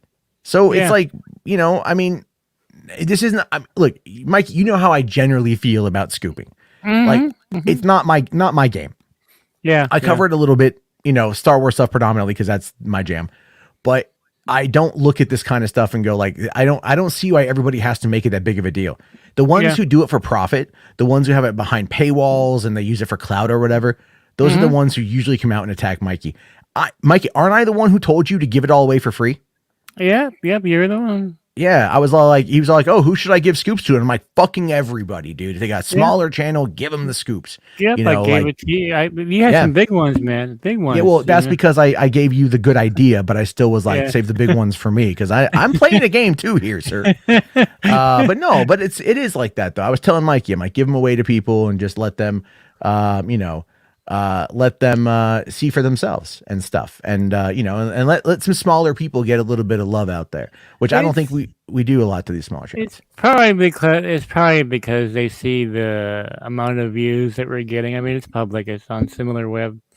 I mean, you can see. It won't be on Alexa anymore after the new year. Did you hear about that? No, what happened there? What's... Amazon is killing Alexa.com. Really? They are discontinuing Alexa.com. I do not know why. I didn't read the article. What? I just saw the headline. Yeah. Wow. Yeah. I wonder why. It's just weird. Maybe it's because no one's paying for it. Okay. Well, there you go. They're just I don't want to pay any fucking money for this shit. I don't, Similar Web kind of does it, but at the same time, it's I don't know. But Alexa's an industry standard. It's an industry standard for that, for data tracking. Man, I don't get it. 20 years now, I think, right? I mean, it's been a long time. Sometime, yeah. I wonder if it's just because if it was just too much confusion between the Amazon Alexa and Alexa.com. It's all we want Alexa.com to tie into our product, not about, finding out information I didn't know on there websites. Was a difference until just now. I thought you were talking about the fucking Amazon Alexa. See what I'm talking about? This is why you should pay attention to Hollywood After Dark, because I think and know things. Well, it's an educational show. It teaches you all sorts of perversities too. So Well, we're strictly an entertainment podcast, so everything we say here is not done with any kind of medical knowledge or history around it whatsoever. If you happen to find yourself doing something that you hear about here on this show, that's on you. There we go. Yeah, there you go. Hold See, Matt Jarbo, I wish you had the kind of following that John Campea has, because you're so much better than he is. And, I was on that award show earlier with Max, and I was listening. Yeah, somebody in the chat room was saying that his all-time favorite moment of mine was when I went after Campea on Sill's show. Because, I never do that, but he just kept saying one stupid thing after the other, and I just, what, fuck it. Campea likes to say dumb things. I think at this point that is just abundantly clear that Campea is he just likes to say, especially this last month. Oh, he has said more in the past couple of weeks. Yes, yeah. Just to again, I think what happened was he got those images. Stupidly, he put them out. And then he was like, oh shit, they're out there. I mean, clearly, I'm going to have to deal with this. And then he started overplaying his hand. And that's how you know he's full of shit. Because the response wasn't like, I fucked up. I shouldn't have done that. My bad. I'm sorry. It was all like, well, look at Tobey Maguire's dick. Look at the lighting around the head of his penis. You can tell that he is circumcised. Tobey Maguire has had a circumcision. Don't believe me? Look at his dick. It's right there. Zoom in. Enhance. See his dick? No foreskin. Okay? Case closed. It's Photoshop. Wait. Did he really say that? No, he did say look at his dick. Okay, now that I heard. Okay. Everything else is just me riffing on the fact that he literally made a huge deal about looking at Tobey Maguire's dick. He's like, I never thought I'd actually say this, but look at Tobey Maguire's dick. And I'm all like, yeah, duh. I've looked at his junk before. I'm only human. Now that Robert Meyer Burnett is gone, I mean, it's just his show just seems even more lacking in any form of legitimacy. I don't know, man. I'm at the point now where I just want to send Robert Meyer Burnett a whole box of starch and some fresh sheets. Just like, man, fucking own it. Just own it at this point. Here's some tiki torches at the same time, dude. Just whatever, man. I'm sorry. I unfollowed him finally on Twitter. I unsubbed from his channel. I'm like, I ain't doing this shit, dude. You hang out with legitimately terrible fucking people, and then you're just like, I'm not my brother's keeper, right? Oh, yeah, okay. Did I show you that meme I made about Robert? No, I haven't seen that. I think I deleted it. It's not. I think I actually deleted it the other day. It was kind of. I'll fully admit it was relatively mean spirited. Yeah. It was. But I have a point behind it. I did send it off to some people, and they were laughing at it. But is this the one? No? Yeah, I did delete it. I think because this is. Let me see here. I think this is. Yeah. Okay. Darn it. Is this about him hanging out with some kind of unlikable YouTubers, right? Well, so it's not. Yes. Well, it is that I don't like to get on people necessarily for let's say, their relative associations, because I feel look, I get it. People, not everyone's getting along, but it's like when you have the consistent type of people that do that kind of stuff. And the consistent, bashing of John. And I actually have a clip I can play from that Robert addresses the John controversy, because that was sent to me. But here's the meme. And let me preface this. I don't believe he holds these opinions, but I believe this is where we would find him if he happened to live in Nazi Germany in the 1930s. He would be very much waiting for the speech to finish so he could talk about the new Star Trek and find, some common ground, because no, he's not that bad of a guy. He gives really impassioned speeches. He hates Star Trek. And I'm just here hanging out, and then he would just say, I'm not my brother's keeper. He is very much very passionate about old school Star Trek too. Which is really funny because it's woke as all hell. Yeah, it is. It's absolutely woke, and it's completely ridiculous that it's like that. All right, I'm trying to find it here. Let's see. Okay. There it is. Can I download? All right. Damn it. Oh, come on. Like, I want to go full screen. Let me go full screen here. Let me. Darn it. I can download it in my phone here. We'll get to it in a second.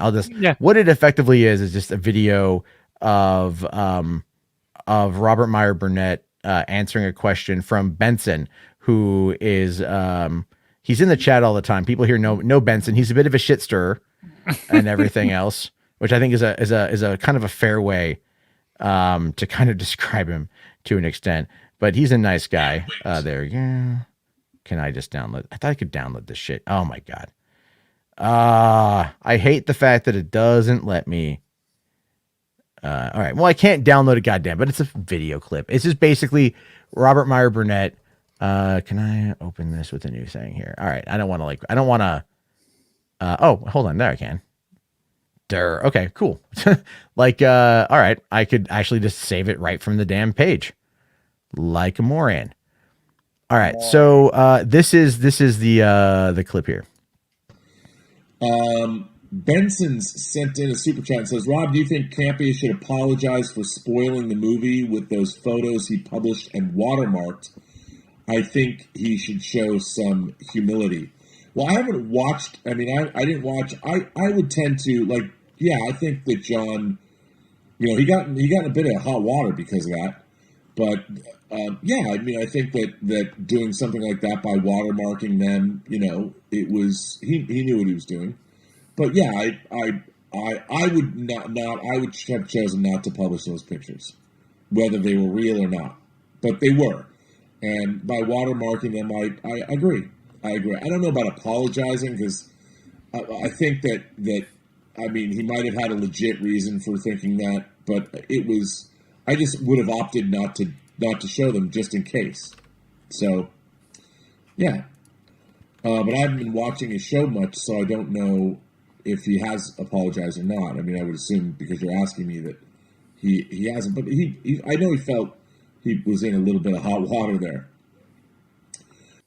Well, and that's my whole point, is he knew he was in hot water, so he started just going above and beyond, above and beyond, above and beyond, and even going as far as he's like, at this point, Ben Affleck's Daredevil could make an appearance, I wouldn't be surprised at that. It was so over the top, that you knew he was trying to play that old adage of haha, joke's on you. I was only acting retarded. But someone then also did this as well. Who's that we're looking at on screen right now? That's Robert Meyer Burnett. Oh, okay. Looks like Glenn Beck. A little bit. Oh God. Man, so this is something someone put together, talking about one of the other things that John had seen in those initial leaks, and that they think is tied into maybe Doctor Strange 2.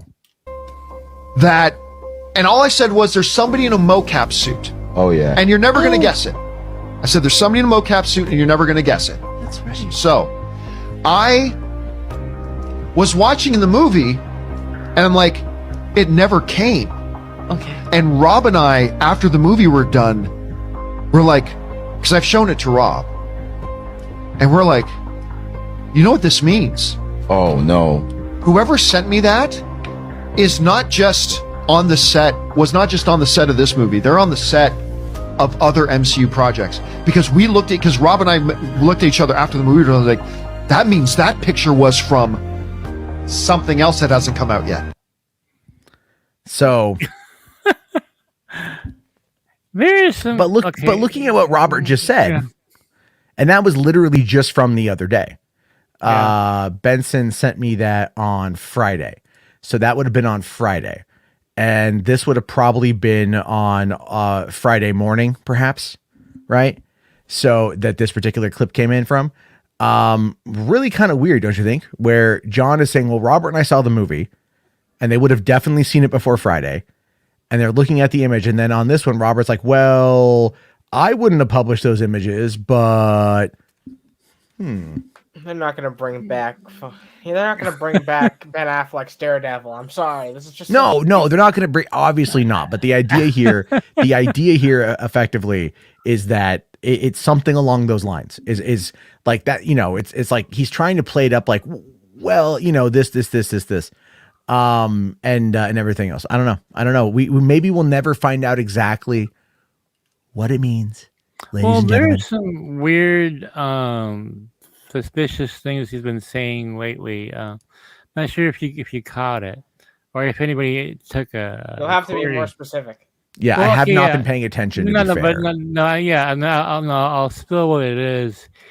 I think I mentioned it to you or so. I can't remember who I mentioned it to, but a week or so ago, I believe, John Campea said he had seen most of the film already. No Way Home. He said he had seen. He said he saw a significant portion of the film. Exactly, and it was sent to him, and like, oh, I thought it was fake. Like who would send you that movie? Who actually had access to the film? Yeah, who trusts John Campea at this point? Especially after the whole watermark leaked photos thing. Last person you'd send anything. Well, that's where I think that was planned. If you want me, I know people are going to give me crap. You're just talking. You put a tinfoil on, and maybe I should. No, it was orchestrated. It was totally orchestrated. But it feels like it's an op. Yeah. And you know what though? Yeah. And it worked. $253 million in the opening weekend. Yeah. They played the leak game smart, and they did it for Venom. And I've been talking about that well before this movie came out. And here we see it now, and it's like, well, yeah, you leak these photos. Yeah, exactly.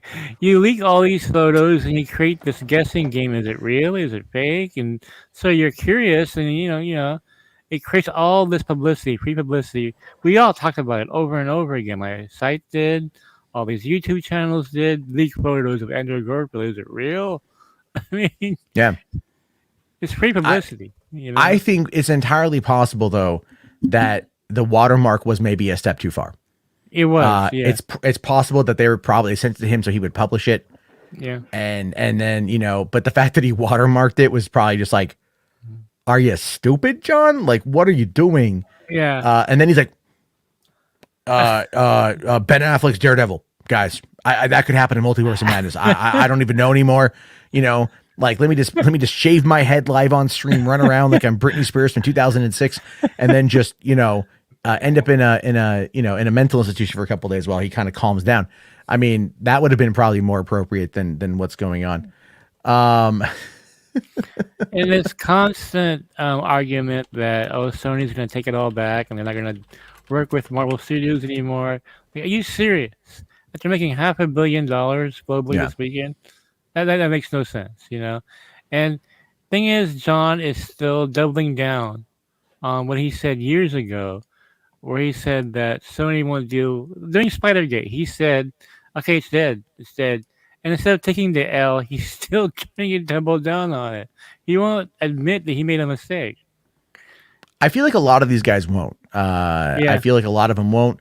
And that has a lot to do with just the general idea of a lot of it's ego and stuff like that. Like I get this from people all the time. They're like, what if you're wrong about like what you say about the Snyderverse? And I'm all like, I'll eat crow.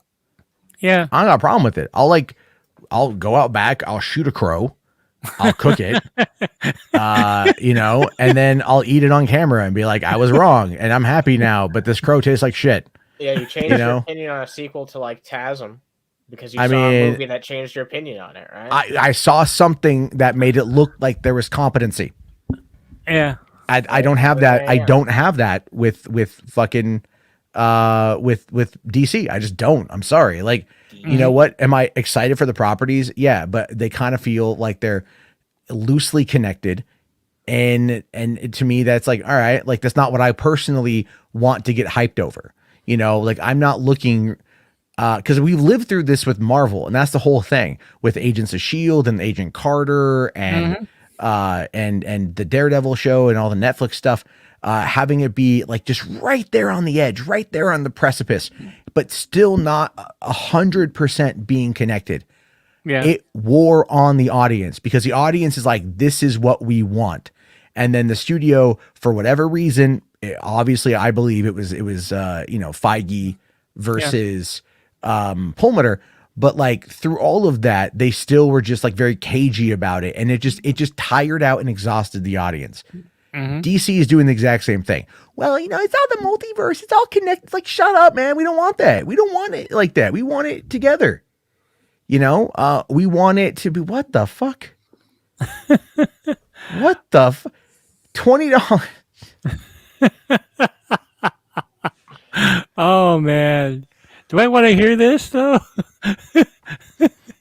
Really? Wow. I mean, I appreciate you. AM XF. I really do. Thank you very much. It's been a slow week for deliveries, so it helps out quite a bit. But you want me to sing Mariah? I don't even know if I know Mariah's Heartbreaker. I don't think I know that song. I think in my mind I know it, but I haven't heard it in like 20 years. So it's is that the one like I'm so into you? Is that the song? I've never even heard this song, so no. Sing it like Jar Jar Binks.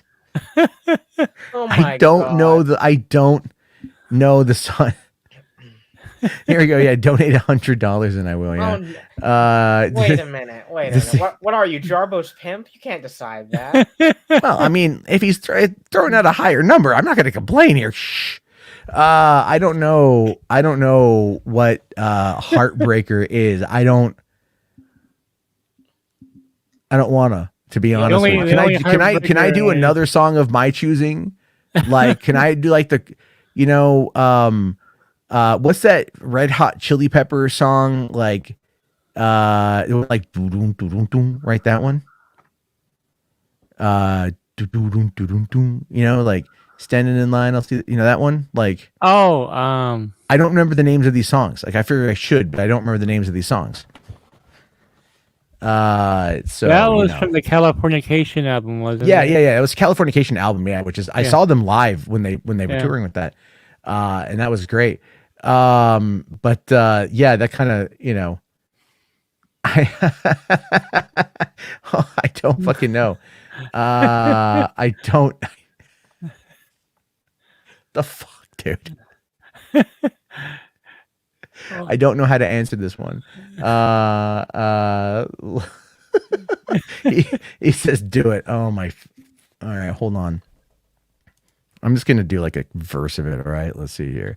Mariah Carey, Heartbreaker karaoke. Hey, listen, this is better. Than some other shit that I used to get paid to say. So, and then Mad Jabber gets a copyright strike for playing this song on the show. Yeah. I'm listening at the karaoke right now, and I don't know the song. I don't know the song. Let me hold on here. Let me just look it up on like what it is, because I literally. Oh, is that one with Jay-Z? Oh no. Shit. Can I do like anything else? Like, I mean, well, oh my God. I don't know. I just don't know. I'm trying to get to a chorus here. I mean, the music video is nice. I don't know this track. I'm sorry. Like, I mean, I do not know the track. It's I've heard it before, but it's not one that I am familiar enough with to comfortably be able to sing any part of it. Jar Jar Binks. Yeah. Yeah, like serious. Do it, or I don't know, just do it. That's just like do it for the kids in Africa. No, guys, stop peer pressuring Matt Jarvis.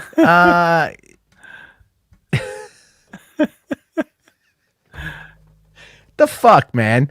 I don't know. I don't know. Give me seriously, I don't know the song. Like, that's the whole thing. I do not know it. So I cannot sing any part of it because I'm just gonna like literally like just recite the lyrics. I mean, I could do it like a really terrible Sean Connery, like ooh la la, So, we can do like a William Shatner spoken word version of it, man. Yeah, I mean, there is no do not. There's only do it. I'm not doing the whole fucking song. Jesus Christ! All right, hold on. Okay, give me I'm just gonna like.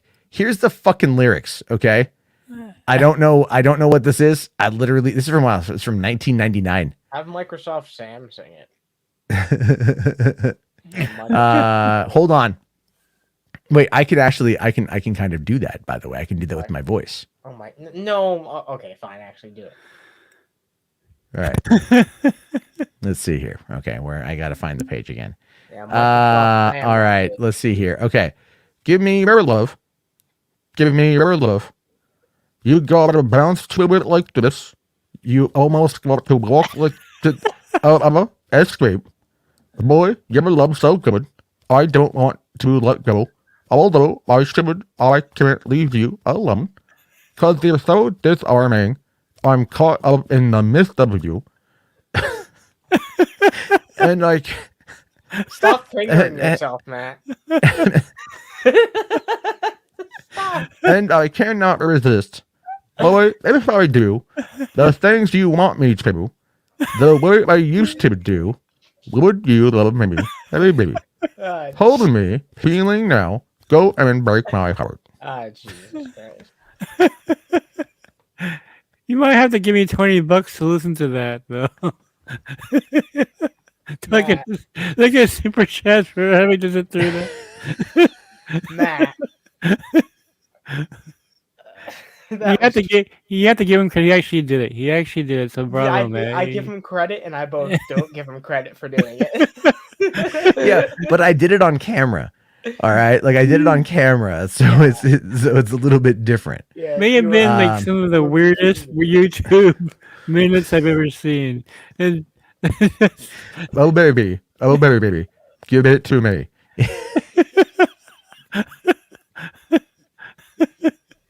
You should just change the title of this stream to Jarbo about. Yeah, Matt Jarbo is a new Mariah. Thank you. Garbo talks. There you go. There you go. I mean, like, look, I can kind of sing some stuff, but like that kind of shit, I don't know it. You know what I mean? Like, I can't even fake like I know it. I don't know it. And I listen to like the fucking Beach Boys. You know what I mean? Like, I grew. Well, I had the freaking lyrics up. I could read them. You know, it's not like it's not like I'm trying to like read the other shit. Let's see. Andrew Dunbar here for $2 says, "Sing It's a Long Way to Tipperary." I don't know what that is either. What the hell is that? I don't know, man. Let's see. Andrew also asking, how many pillows do you need to sleep minimum? Like 4? No, I have like 2, but it's like I have a Tempur-Pedic bed, so I can adjust and shit. And then also H versus $5 says, no one understands if they announce Justice League 2 is Zach tomorrow. Just moving the fuck on, by the way. You would shit your pants with excitement. That is very true.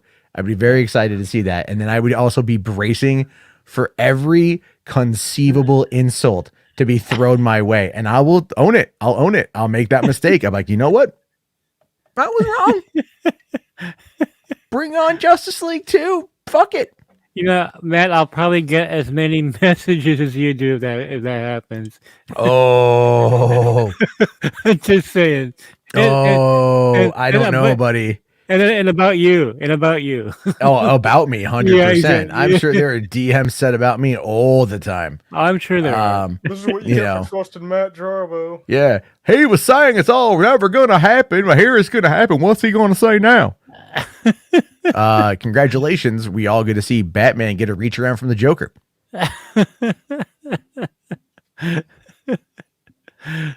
Because listen, it's not over until everyone gets their fortune cookie. You never know what you're going to get on Huad. Yeah, what was Huad on the poll? I'm like, Huad. Yeah, I know, right? And then he could finally update it. Like, that was the most rigged fucking thing ever, dude. I was like, I was talking to Max today because there were accusations of cheating, and I was kind of curious if they could be done. I was not able to find a way for it to be done easily, and I mean, and I tell you, I went as far as to download the Tor network, a Tor browser, to access the dark web to get around some shit to see if I could get into some of the stuff with straw poll and manipulate it just to check it out. I wasn't going to do anything with it. Cause that would have taken way too much time. I'm way too fucking lazy. But then it's all like, you can't vote through a VPN. I'm all like, that has better security than the Capitol building. So fuck. What's going on here? But Geeks here says, I voted for you. Thank you, Geeks. I appreciate that, Maddie. I appreciate that. But still got the most votes. And, he not only, he wasn't, he I don't think he cheated. He was offering up, incentives if you voted for him. So that was true. Did you see that, Mikey? He did. He posted on there. He's on YouTube. He's all like, damn. It's like, if you vote for me and I win, I'll drop some scoops off the Patreon. Oh shit! Oh Jesus! Yeah, I didn't even find out until I knew I remember Max was talking about it last weekend, but I didn't see the poll until like yesterday when I posted on my Facebook, and then more people were saying like, what was it like? They were saying like, can you withdraw me from it? Like they were just no. Look, I'm done. Those categories were a total mess. I don't know if you remember this, Matt, but I was on one of those polls twice. Yeah. I was Underhaven once, and then I was Underhaven with a space in between it. Yeah. I mean, that's just like either that is hedging your bets, or that is you very much trying to just win. Exactly. Oh wow, we got a $10 super chat from Brian Skywalker. Brian, thanks, buddy. Says there is one Twitter user I follow and posts mostly Wanda Lizzie Olsen stuff, and said about Doctor Strange 2 footage being true and had president of Disney marketing to debunk it. Big Screen Leaks picked it up too. Damn.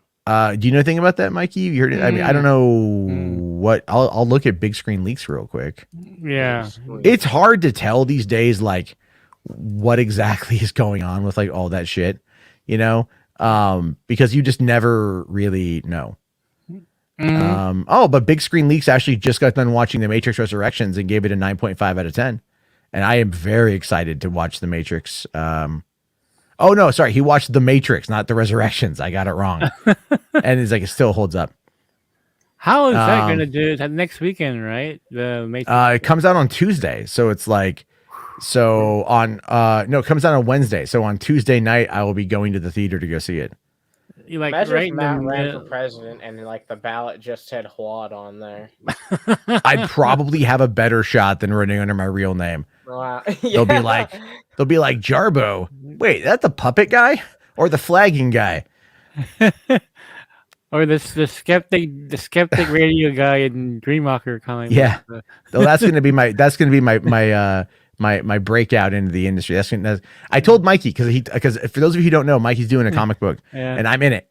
He is basing, I think it's like an Alex Jones type character after me. Yes, yeah, totally. Yeah. Well, totally makes sense. But the thing is, he's on the opposite end, though. You don't believe in anything. I mean, you rip apart everybody, and there's like vampires running around you, and you're like, they don't exist.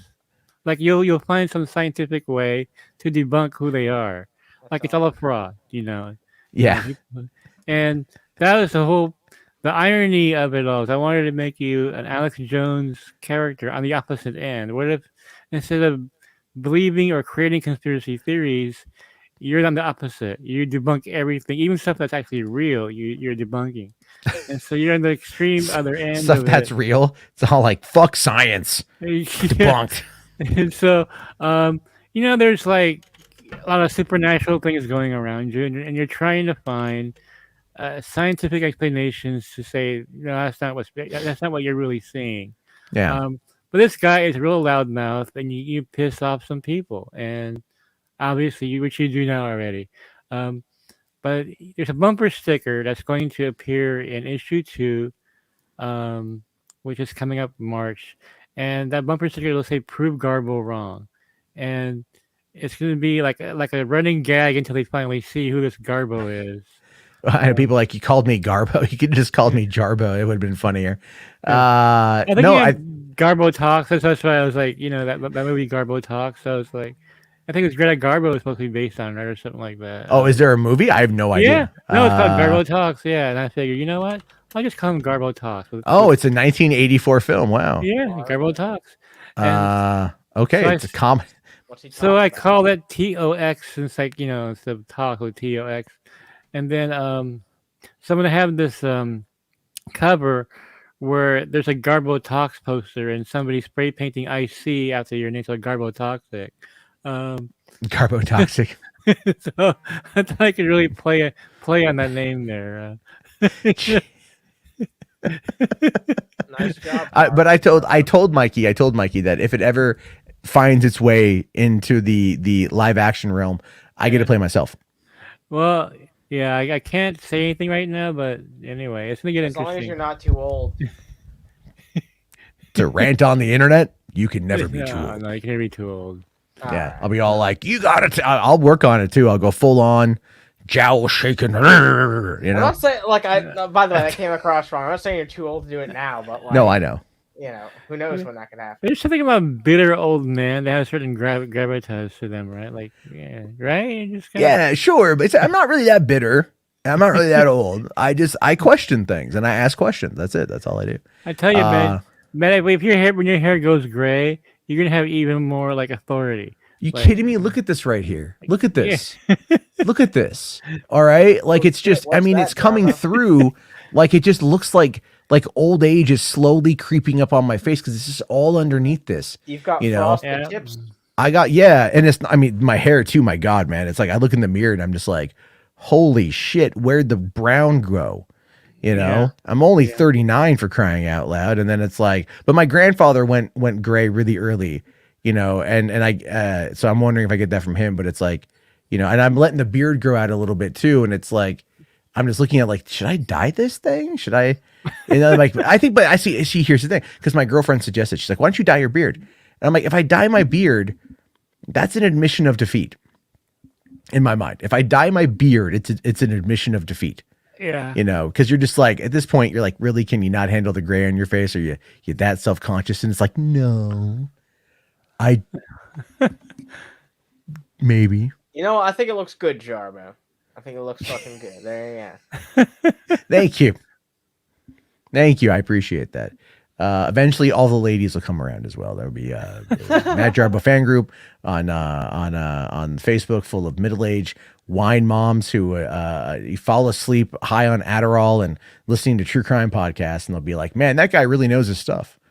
Well, you never know. Maybe a year from now, you get all those gothic girls like, "Oh, you're Garbo Talks." Your Garbo Talks, yeah. I have a massive like Filipino audience of people, and I can finally wear the shirt I bought says I'm big in the Philippines. You know what? That could happen. So. You know what though? But that could also be double meaning. Yeah, I know. Well, there you go. Like, I'm a big guy. I'm a grower, not a shower. And only in the Philippines. I'm big like Maguire, you know. I don't know. I would wear. Have you ever seen people wear the shirts to say I'm big in Europe? Yeah. You know, like it's like that kind of notion. It's that kind of nonsense. Like John Campio. Let's look at Matt Jarbo's penis. You never know what you're gonna get on Juan. You never know. I mean, you know what? NFTs are a thing, right? I mean, that's the thing. Just Wait, be all what? like, no, I'm kidding. I was on Annie's show last night calling out NFTs as being bullshit. Yeah. But you know, anyway, Andrew's like, if they're high on Adderall, they don't fall asleep. Yeah, but that's why the upper is mixed with the downer. That is wine. It's all about balance. You know way too much about this, Jarbo. I know stuff. You've researched a lot of true crime, so I guess it's understandable. I have. Yeah. I like it. I'm not into it as much as I was, just because like that phone call I had with that lady who I think killed that guy. That was a step too far. That was a step too far. Yeah, that was a bit like, you know what? Like my info's out there, and the last thing I want is, you know, any kind of no. Yeah, not worth it. Yeah, you gotta wonder what Hawad means. Does it mean like huge? You know, huge. Well, I just love that it's for one. So many people have adopted the After Dark persona. You know what I mean? Like John Campia After Dark, and there's like, you know, I think saw that. There's like I saw some other ones too, some other like political podcasts that were like, I think it was like Midas Touch After Dark, and then I'm the only one though that's Hollywood After Dark. Yeah, but you know, works out. To some people, it's like, does it mean a huge white angry dick? You know.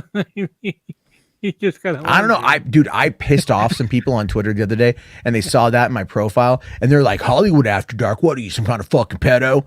Like, really? What the like, fuck? Is that where you're gonna go? Is that where you're gonna go?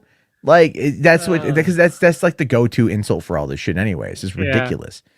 So it's just kind of, it's really stupid. After Dark. The Watchers, I thought Matt was gonna dress up as Al from Al's Toy Barn. You know what? You know what's funny about that? This was brought up the other day, and let me see if I can find it, because it was posted in the Discord. See if I can find it here. Wait, is it another Al's Toy Barn joke? Yeah, you've seen the Al's Toy. Yeah, there we go. Yeah, but like that. Yeah, but like whatever. I don't find that funny anymore because of like that joke was made in like 2017. I like we wore it out. We wore out. We wore it out. But you know what though? Like you can get Al's Toy Barn. I was gonna say like fucking Al's Toy Barn. Al's Toy Barn. I was what's the term? What's the term called for like getting plastic surgery on your vagina? What's that called? What? What the? Is it like vaginal sculpting? Is that what it is? I don't know. Either way, here, look at this and laugh. Well, it's the glasses and the beard. Al's Soy Barn. Oh, fuck off. Oh my God. Fuck off with that shit. Al's Soy Barn. Oh my God. Anyway. All right. So, Andrew Garfield. Hold on. Rational here. Matt is a variant of Newman from Seinfeld. Oh, yeah. I was talking about Andrew Garfield, didn't you? Maybe. And then, it's called gynoplasty. Thank you, Chile. Oh, that's what it's called. Yeah.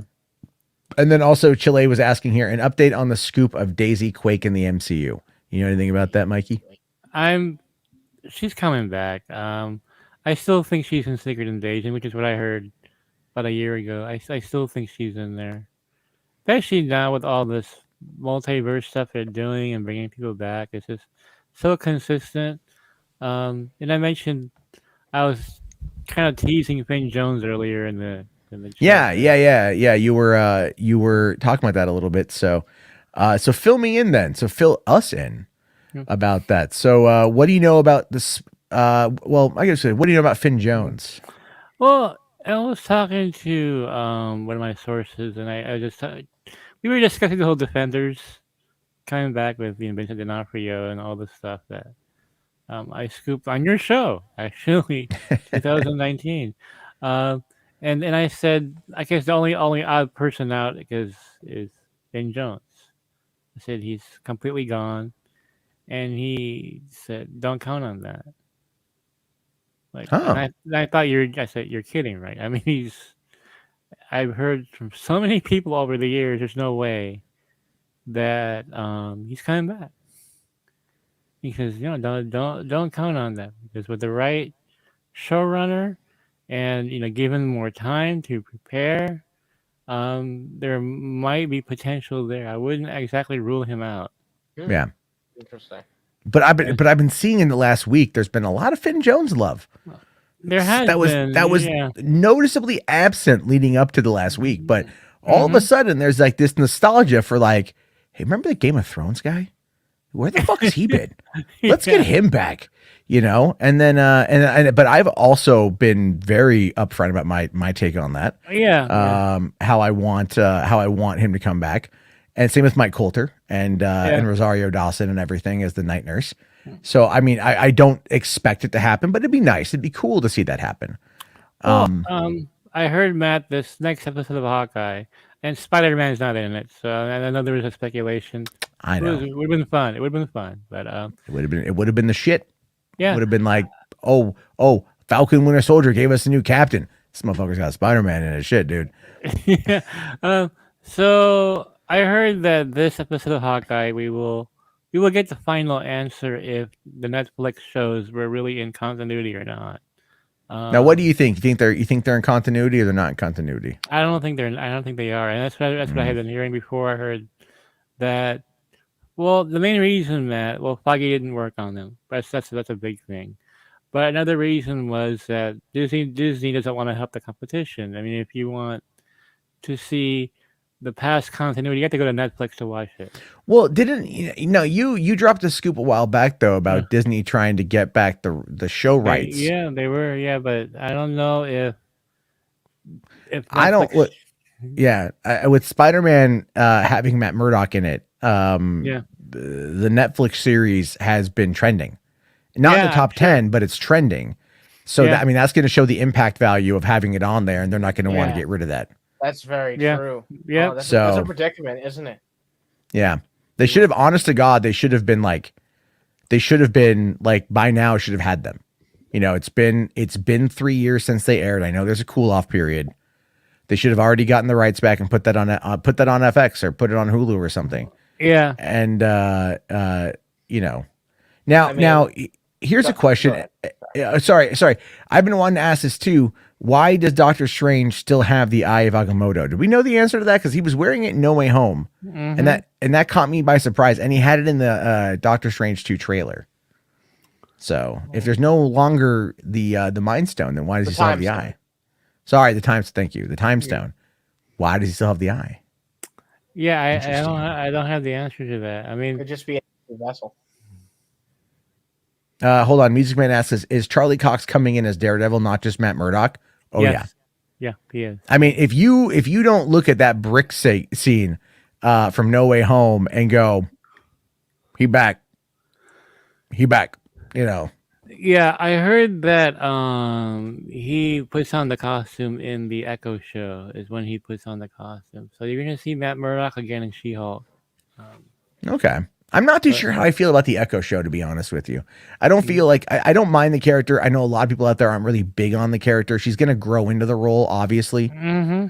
But it's like, I'm not really feeling it too much right now. I feel like the problem with Hawkeye, and I like the show, but the problem is they need like 2-3 more episodes, I feel, to really kind of, you know, because Vera Farmiga is like barely in it, and she's like obviously the villain. Mm-hmm. So, you know, it's like, well, she's going to have to be real heavy this episode. But then they got Kingpin. Haley Steinfeld had talked about working with Vincent D'Onofrio and how imposing he was. So obviously they're going to have their encounter, but I feel like 59 minutes, which roughly is going to translate to 50 minutes with the end credits. I just don't know if they're going to be able to pull all that off in that time period. It's a lot to tackle. It really is. But this is also, the Marvel shows have done this too. Mm-hmm. We always get to the final episodes. Like, they have a lot to really unpack. And they seem to pull it off. I mean, look at Loki. They got us there, and they executed it well, and they established more stuff. Falcon and Winter Soldier did the same thing. I mean, it could have been a little bit better, I think, in certain areas, but it still kind of nailed the ending. The ending was kind of shaky, honestly, but it was overall a pretty good series. Well, WandaVision, so I felt that I was surprised. I was really surprised they got all that done in that last episode. I was like, that was a lot. Yeah. People were complaining about that too, but then you know, up until like the Darkhold shit, and then they're like, "Oh, yeah, I'm fine with this." Yeah. You know, but a lot of this stuff also just kind of, it's also so varied. You know, it's also so varied in how the reaction to it is. And, you know, not everything is going to be either super controversial or super interesting. Mm-hmm. So, you know, it just depends on how it's framed, I guess. Yep. All right. So hold on. Okay. All right. So this is what, I'll bring this up real quick. And then I just quickly want to touch upon the Louis C.K. bit, because that's a thing for tonight. And then, okay. So this is what Brian was saying. He was saying here that someone had tweeted out the first trailer for Doctor Strange in the Multiverse of Madness is reportedly being released as Spider-Man No Way Home second post-credit screen, and it features Gargantos throwing a busted Doctor Strange and America Chavez. Gargantos is rumored to be summoned by Wanda, and then the head of marketing for Disney is this Assad guy, and he's like, what? So I guess I mean, is that who it was? Was that Gargantos who was throwing that shit? No, it's Gargantos. Yeah, he is a Submariner, the Namor villain. Well, you know, looking at Wakanda forever. I like how a whole like claim or theory can be just like swept down by one person involved in the project, just replying and being like, "What?" Yeah, I know what. You know, that's simple. Yeah. Yeah. So there you go. There you go on that one. I mean, obviously at this point, stuff is again. Like, you know, hold on, wait. Oh my God. Oh my God. What is this hashtag don't Snyder the Spider? Oh yeah, because people are trying to put out I've seen this hashtag going around, restore the TASM verse. Yeah. Oh my God. Look, it's a thing. Like people are trying to make it. Oh no, thing. we were talking about that earlier with the Yeah. with the TASM 3 and whatever. You know, people want to see it now all of a You sudden. don't think this is going to become a real movement, right? I mean, Well, listen. Oh no, Listen. Matt. So I'll make a hot take. I'll make a hot take here. All right. What happens when you have a whole bunch of fanboys who want something to continue when the studio is saying no? And then something else comes along that seems maybe it's a bit on the more reasonable side of things, considering that the rumors are that Andrew's coming back anyway for other projects. Don't you think it might be a little bit on the easier side to push that for a while? Something to do. People get a bit bored on the internet. Doomcock. Right? I mean, people are pushing the TASM 3 hashtag. I mean, like the Geralt of Snyderverse guy, that dude, right?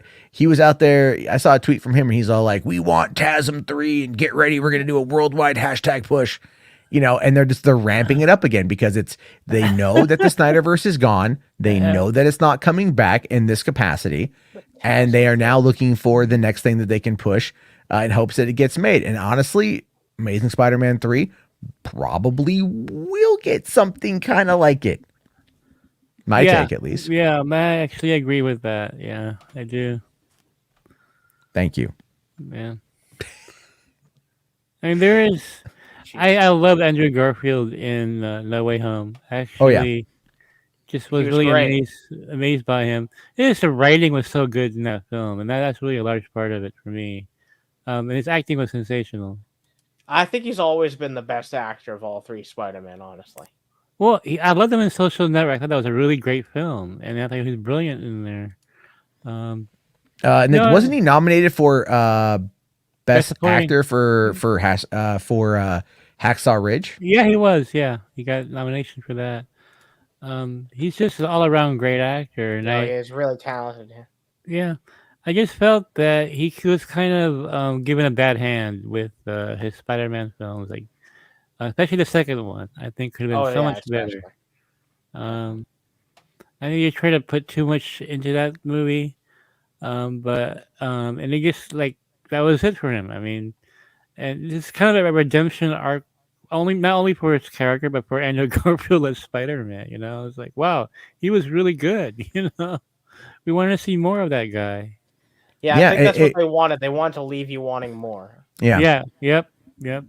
They really they left you wanting more. They left me wanting more. I want to see them all back together again. Yeah, you weren't even interested in it before that. So that goes to show that, yeah, I mean, honestly, I guess there might end up being a movement around this because there's already plenty of people who wanted the TASM universe to continue. So this might just be what tips the scales for enough people to be like, you know what, the fire's there. Might as well try and fucking spark it. Yeah. I mean, look, crazier things have happened. Hashtag though, don't use the restore the TASMverse hashtag. Find something else. But I find the alternative to that, the don't Snyder the Spider. I mean, come oh God, that's cringe. That's so cringe. It's like super cringe. Like the Zack Snyder diehard fanboys are cringe, and then the anti Zack Snyder types are also cringe. I get accused of being anti-Snyder all the time. I like Zack quite a bit. It's not that at all. It's just about where I think things are going to go. Tim is here. Mikey, is on more YouTube channels tonight than pop-up ads. That's true. But this is the only one that matters, Tim. This is the only one that matters. I know he was on your show earlier. Only one that matters. I know. I haven't got off the YouTube yet. So I gotta go in a few, but I just wanted to bring something up, Matt, to see what you and RJ think. Do you feel that No Way Home is gonna hurt the Flash in terms of expectations are gonna be raised so high, but also because man, the Flash is sounding very similar to what they're doing here. Here's the thing with that, man, is look, I don't think the Flash is going to do very well on its own anyway. No, it's not. Look, here's the thing. We're not going to see Flash for Flash. We're going to see Flash for Affleck and Keaton. Yeah, that's how we're going to see the Flash. For the Batmans, again, we're not really, Yeah, it's all about the Batman. 2022 is literally about the Batman. There's 3 of them are going to be on the big screen. what? I mean, sure, we just had 3 Spider-Man on the screen, but they were together and it made sense. Yeah. This is not going to be together. Yeah, exactly. This is like, what are you doing? Stop it. Don't be a moron. I think the Flash is going to try to be like No Way Home, but I think it's going to end up being like the Amazing Spider-Man 2. It's going to have too much shit going on. It's going to disappoint the people who are coming for what they're coming for. Because they're going to try to treat it like it's Iron Man 2. Yep. Exactly. They're gonna make it a setup film for what's gonna come down the pipeline. Oh, it's total setup film, yeah. And that's what it. And I think, look, Andy Muschietti, who I do like. I thought the It movies were fantastic. I feel like he has a good grasp on story, but Christina Hodson is not a solid writer. And I mean, like, there's one guy, Joe, comes in and he hangs out with us every once in a while. He really likes her, and I'm like, really want to pick his brain over that, because I'm like, I don't, as a screenwriter myself, what? Yeah, but the first 10 minutes of Bumblebee, though. That was a last minute addition. That was a late to the game addition to that movie. The first 5 minutes of that, the Battle of Cybertron, that was a last minute addition. The actual opening of the movie is on the Blu-ray. And it's terrible. It's all first person perspective from Bumblebee as he crashes and is hunted by the military. It's terrible. But instead they go, hey, look, here's this badass CG fight scene with all these Gen 1 models. And the fanboys are like, yeah. But that's what people always point to, though. Like, I'm just saying, like, whenever people talk about how they like her, they always point to that movie. And they're like, Bumblebee was great. Bumblebee was mediocre, maybe. Like, at best. Like, it was mediocre. I don't know. I just don't see the merit in the film that much. But I guess it's better than the Bay films. But, Birds of Prey was unwatchable. And all the Michael. How can I mean, dude? The first Transformers is a good movie. All right, like, I don't care what anyone says. I saw that movie in the same summer that Spider-Man 3 came out. So it came out in 2007, and I saw it in IMAX. They released it in IMAX. It was an extended cut of Transformers for a week. Was playing in IMAX. I went to go see it. It was a good movie. It's a solid, fun popcorn film. That sequel had problems because of the writer's strike, and the third movie is actually legitimately as go and actually watch The Dark of the Moon again, and like look at how violent that movie is, like how fucking dark that movie is. It's dark, and it's like it actually had something it was trying to do, and it did it. But then you get the fourth and the fifth, and that is just Michael Bay collecting the paycheck. So. Yeah, that's all. It's a mess of a franchise. And look, I haven't seen the first one in a long time, but I saw it when it came out, and I was the demographic it was aimed towards, and I did not like it at all. I had a lot. It didn't hold my attention. Yeah, no, I get that. I don't necessarily know if I feel like it was aimed at your demographic. I know that's what they were trying to go for, but in reality, I was a kid. Yeah, but it's also trying to capture people who like grew up with it. The thing is, that was the primary demographic that would then take their kids to it. That's the generational introduction. It's kind of like with Mandalorian, right? Mandalorian is something that adults are going to like. People who grew up with the Return of the Jedi that want to see the post stuff. And then they go, oh, by the way, here's a baby Yoda. And then baby Yoda is like the cutest fucking thing you've ever seen in your life. And it blows the hell up and it's everywhere. And then here it is 2 years later. And guess what? The merch, that's what's selling, is the merch, and it's all generational. My kids know Baby Yoda. They don't watch Mandalorian.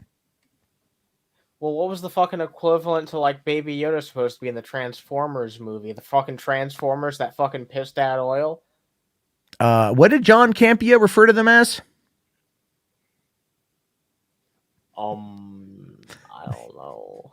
Oh, you don't know that clip? No, I don't. Oh, he might as well been holding a polar bear puppet in his hand. Say no more, Jarbo. But he, like I, have apologized for our past mistakes. But people use it against him all the time, and I think that's relatively unfair. Now Benson here for £5. Let's see what he has to say. He says Snyder fans will only watch the Flash movie if their leaders Ray Fisher and prolific actor Wayne D. Carr.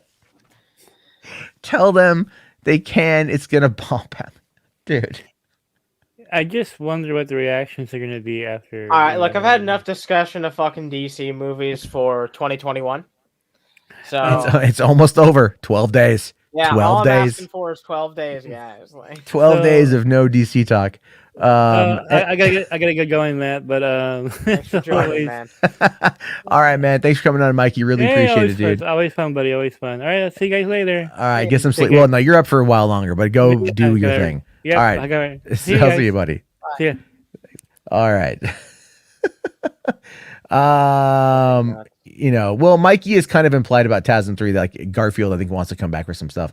So we don't know yet. Wait and find out. H-Bart's here with $5. Thank you, buddy. He says, imagine No Way Home ended with all the villains come through and then like 70 Spider-Men show up. That would be cool, man. Damn. That would have been Endgame for Spider-Man. That would have been pretty dope. Yeah. Is Toby? I didn't ask him if Toby's returning. I'll have to ask him if Toby. I don't know if Toby's returning from our Spider-Man or not. I have no way of knowing if he is. I would assume. Look, if Andrew's looking to come back, it's possible. So is Toby. It's possible, but Toby may not want to lead another franchise because the work it requires is a lot. You know what I mean? Like dedication. He doesn't seem that big into acting anymore. Yeah, so it's like he may just want to come back in and like do a cameo or do what he did in this movie, which was just like 40 minutes of being Tobey Maguire Spider-Man, which was just perfect, but anyway, like if he comes back, I'll be happy. If Andrew comes back, I'll be happy. Just give us good stories. That's all any of us care about is good stories. And No Way Home was an exceptionally good story. So I'm very happy. Skywalker Brian here says, I do concern Uncharted. He thinks he's concerned about Uncharted not doing well because it's gone through numerous directors. Look, movies go through directors. Directors come and go. Actors come and go. What we see in front of us in the theater is going to determine the final product. That's just the way it is. I saw the trailer for Uncharted in front of No Way Home the other day on the big screen. It looked like a lot of fun, and I want to watch it. I do. I like Tom Holland. I like Mark Wahlberg. I like Ruben Fleischer. I like the game. It looks like it's going to be, a prequel to Drake's Fortune, which is awesome. We get Chloe Frazier in the game. There's a reference to Sam. I mean, obviously they're setting up an Uncharted universe, which entirely works for me because I'm a huge fan of that franchise. I have been since 2009 when I got a PlayStation 3 and I got Uncharted 2. But I first played Uncharted when I was at Penny Arcade Expo in Seattle in 2007. So I liked it back then, but I really got into it a couple years later, and I've just been a fan ever since. So that is really that is what I'm looking forward to. Kira, no, we haven't covered the Louis C.K. bit. We're just going to do that right now. If you guys, did you hear about this? Louis C.K. is back? No, I didn't actually. So Louis C.K. put out a new special. It's called Sorry. Right? You can buy it for $10. So he put out a special. It's called Sorry. I mean, like, okay, you know what? I mean, I understand what he's trying to do. But it's $10. You can get it here for video purchase. Includes a 1-year streaming license of the property on the website and an HD digital file download. Please note that you'll have 1 year to get it. And you can also get his other special, Sincerely. You can buy them both for $15 if you want. And the thing is, look, man, Louis C.K., everything that went down with Louis C.K. 4 years ago, people are absolutely drudging back up right now, as you know, and that's always going to happen regardless of how you feel about Louis C.K. But this guy he's been making the rounds again. Like he started off, by doing a bunch of small clubs and like workshopping material, and then putting out these comedy specials on his own website, and then that's where he's making his money right now. Outside of still playing some smaller clubs. And a lot of people are coming out, and guess what? They're saying, get it. Like a lot of comedians who are his friends are coming out and they're saying like, check it out. And that's actually been like really pissing off a lot of people on social media because they think that they're enabling an abuser. And, I'm not too sure how I feel about that, to be honest with you, because if he's acknowledged he made mistakes and he's getting help for those mistakes, does he not have the opportunity to kind of rebuild his life? I mean, yeah, no, I mean, sure. Yeah. I mean, I agree with that, but it's certainly going to be a divisive sort of thing. Not everyone's going to agree with that. In fact, a lot of people are probably going to be against it, but there will be people who come out and support him. I think what really determines how people are going to go about this is just how he, carries himself in the future. If it actually seems like he's changed. Yeah, no, I mean, he has. I saw a bit of this tonight on Twitter. It was a 5-minute bit where he's talking about about masculinity and men and gay men and straight men and things like that, and gender fluidity and all that stuff. And it's a really funny bit, and it definitely has more progressive ideals attached to it. So the question then becomes are people ever going to be able to allow him the opportunity to move on with his life? And, like I said, some people will and some people won't. Yeah. Well, TMZ talked about this because this is where the controversy arose. He actually plugged his special during Saturday Night Live. Yeah.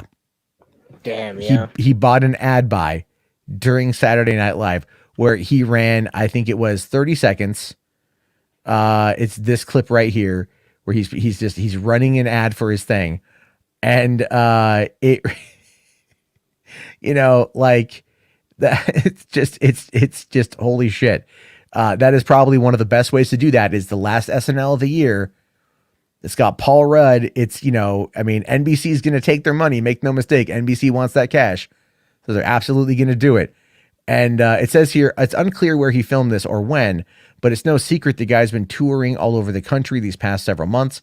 And the word is his live shows have been packed to the gills and selling out like crazy, even in places like LA and New York City, which it really does beg the question. Can you really cancel somebody like this? Can you really stop them overall? And again, like you said, it's going to vary person to person, but he does have his dedicated fan base and he's been still supplying them with content. And they're the ones that have been sticking around. And he even went on a whole tour, I believe, in Israel. He's done international shows as well, but no one talks about him because he kept it low key. And because he kept it low key, he was able to then, kind of make his way around and do these sellout shows.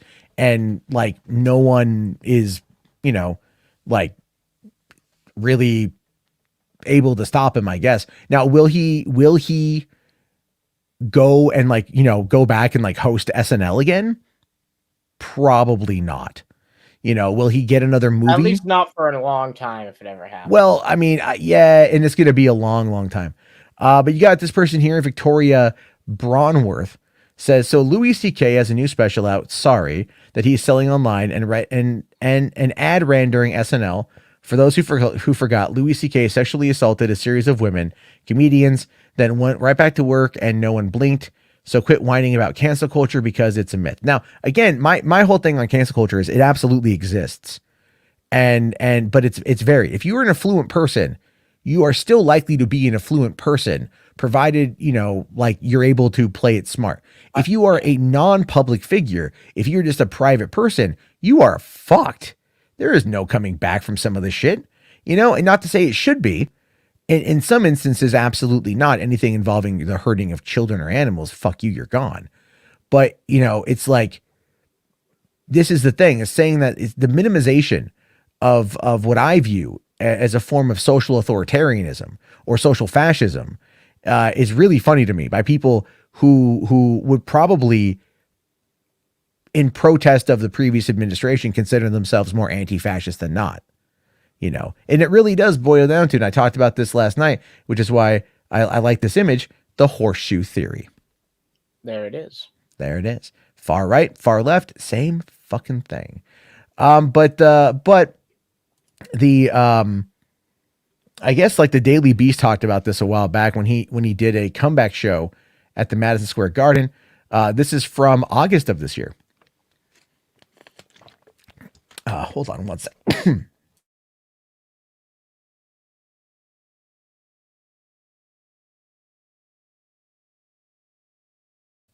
Oopsie. Yeah, give me. Damn. All right. Hope you're all doing well in the fucking chat, people. I wasn't expecting to have to take this shit over, but you know what? I'll take a look at what you guys are having to say.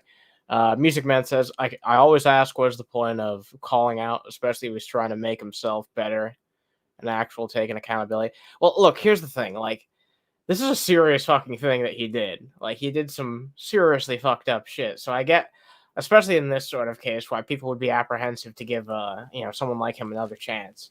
Yeah.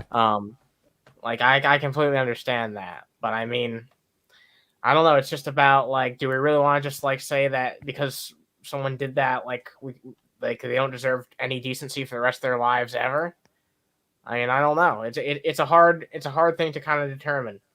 Well, it's a very it's a very interesting subject, right? Because in the case of Louie, and by the way, I don't have Omicron. I get dry throat, and I've been streaming like between 4 and like 3 hours a night for the past couple days. So I get dry throat. That's what happens. Like, you guys should have seen me last night. I was playing videos, but I was coughing my ass off halfway through all that shit. But anyway, no, I think like, people like Louis C.K. they're going to have the resources to come back.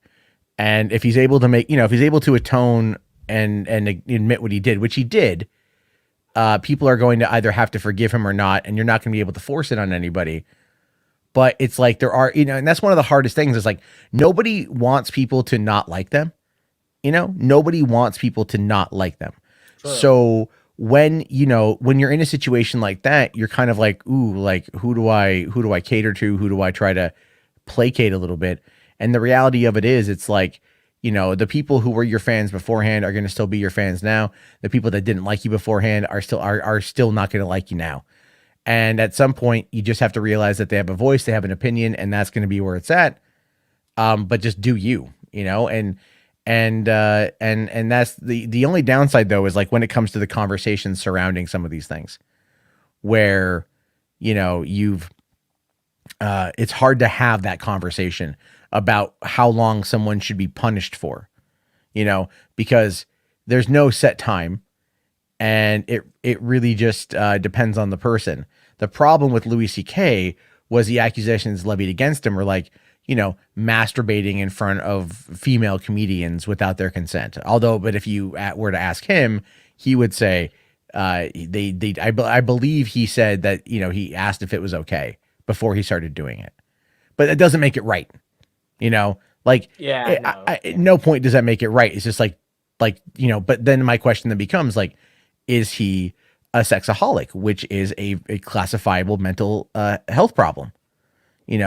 Like, is that the issue? Is he just was it drug related? Was it alcohol related? Was it substance abuse problems? Yeah. I mean, bettering yourself starts with identifying the problems with yourself and learning how to improve yourself as a person.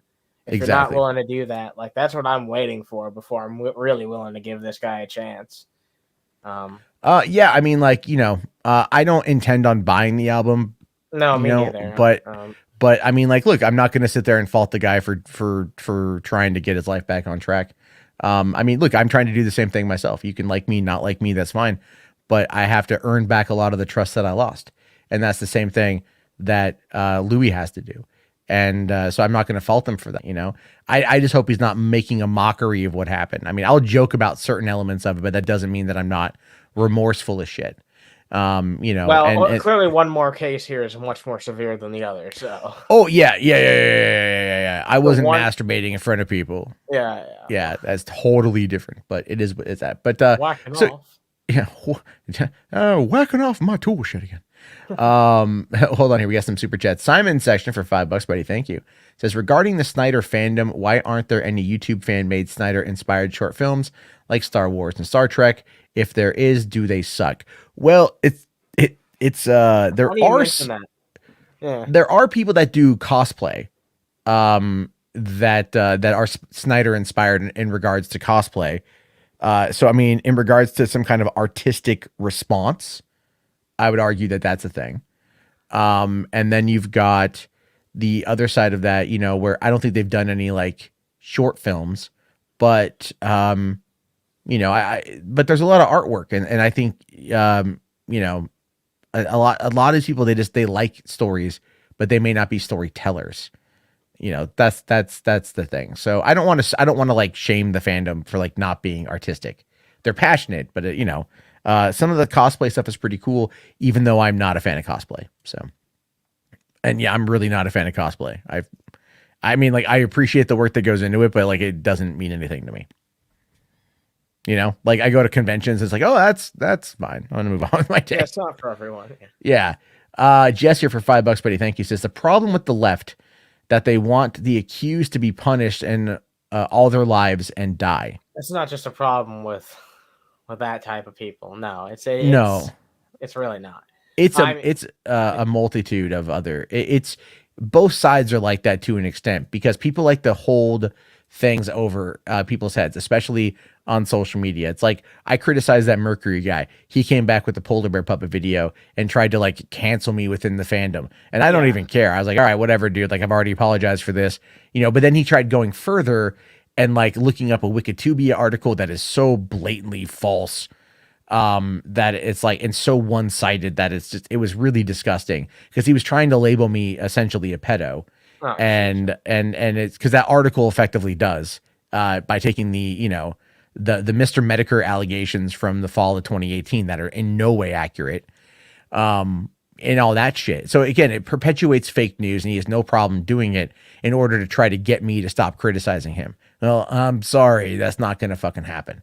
But I just wanted to respond to like what Jess said and just kind of say like, all different people have like double standards in numerous different fucking ways. There's all different types of people that you can find who are hypocritical all across the political spectrum. Like if you're a certain demographic of people, then there are going to be people on the left who just inherently hate you. And if you're a certain demographic of people, there are going to be people on the right who just inherently hate you. That's just how it fucking is. But you shouldn't make overall generalizations because there are plenty of exceptions on like both sides of the political spectrum. Not everybody thinks in like one fucking way. People are individuals. Except when they aren't. Yeah. But. Well, yeah. Hive mind is a real fucking thing. Yeah. But then Mo Moon here follows it up with a $2 super chat. Says people just want him dead, which is a sad affair. Yeah, some people want him dead properly. You know, and you know, but there are people out there who do think like that. And you know, I mean, it's unfortunate. The watcher here asks, are you going to timestamp the video? I don't know. Maybe not. If someone wants to timestamp it, that'd be great. I actually haven't taken any screenshots tonight to mark the time, so that's been my bad. I wasn't expecting to go 2.5 hours, but you know, when Mikey Sutton comes a knocking, hey, you got to have on Mikey. But we love Mikey here. So all right, on that note, been here about 2.5 hours. I got to get to sleep. It's Sunday night. I want to try to get a little bit of extra sleep tonight because I did not get it last night. And I thank you guys all for coming by and hanging out. Obviously, Anna, thanks for coming by. Really appreciate it. Your voice is always appreciated here. Yeah, go check out my channel, Resonant Justice. Yeah, I caught that too. Yeah, be sure to check out Resonant Justice. Clearly, that is Anna's channel. Yeah. Also the Underhaven or just Underhaven. Yeah, Underhaven. Here on the YouTubes. YouTube, yeah. And so also, if you guys haven't already, please consider leaving a like. We're at 37, yeah. And get to 50 would be pretty fantastic. And I'll be back on probably tomorrow night with another show. You know, we're doing pretty good. Had over 100 people tonight watching, so that was pretty fantastic. And I'll talk to you guys all later. Have yourself a grand evening. And you know, peace out.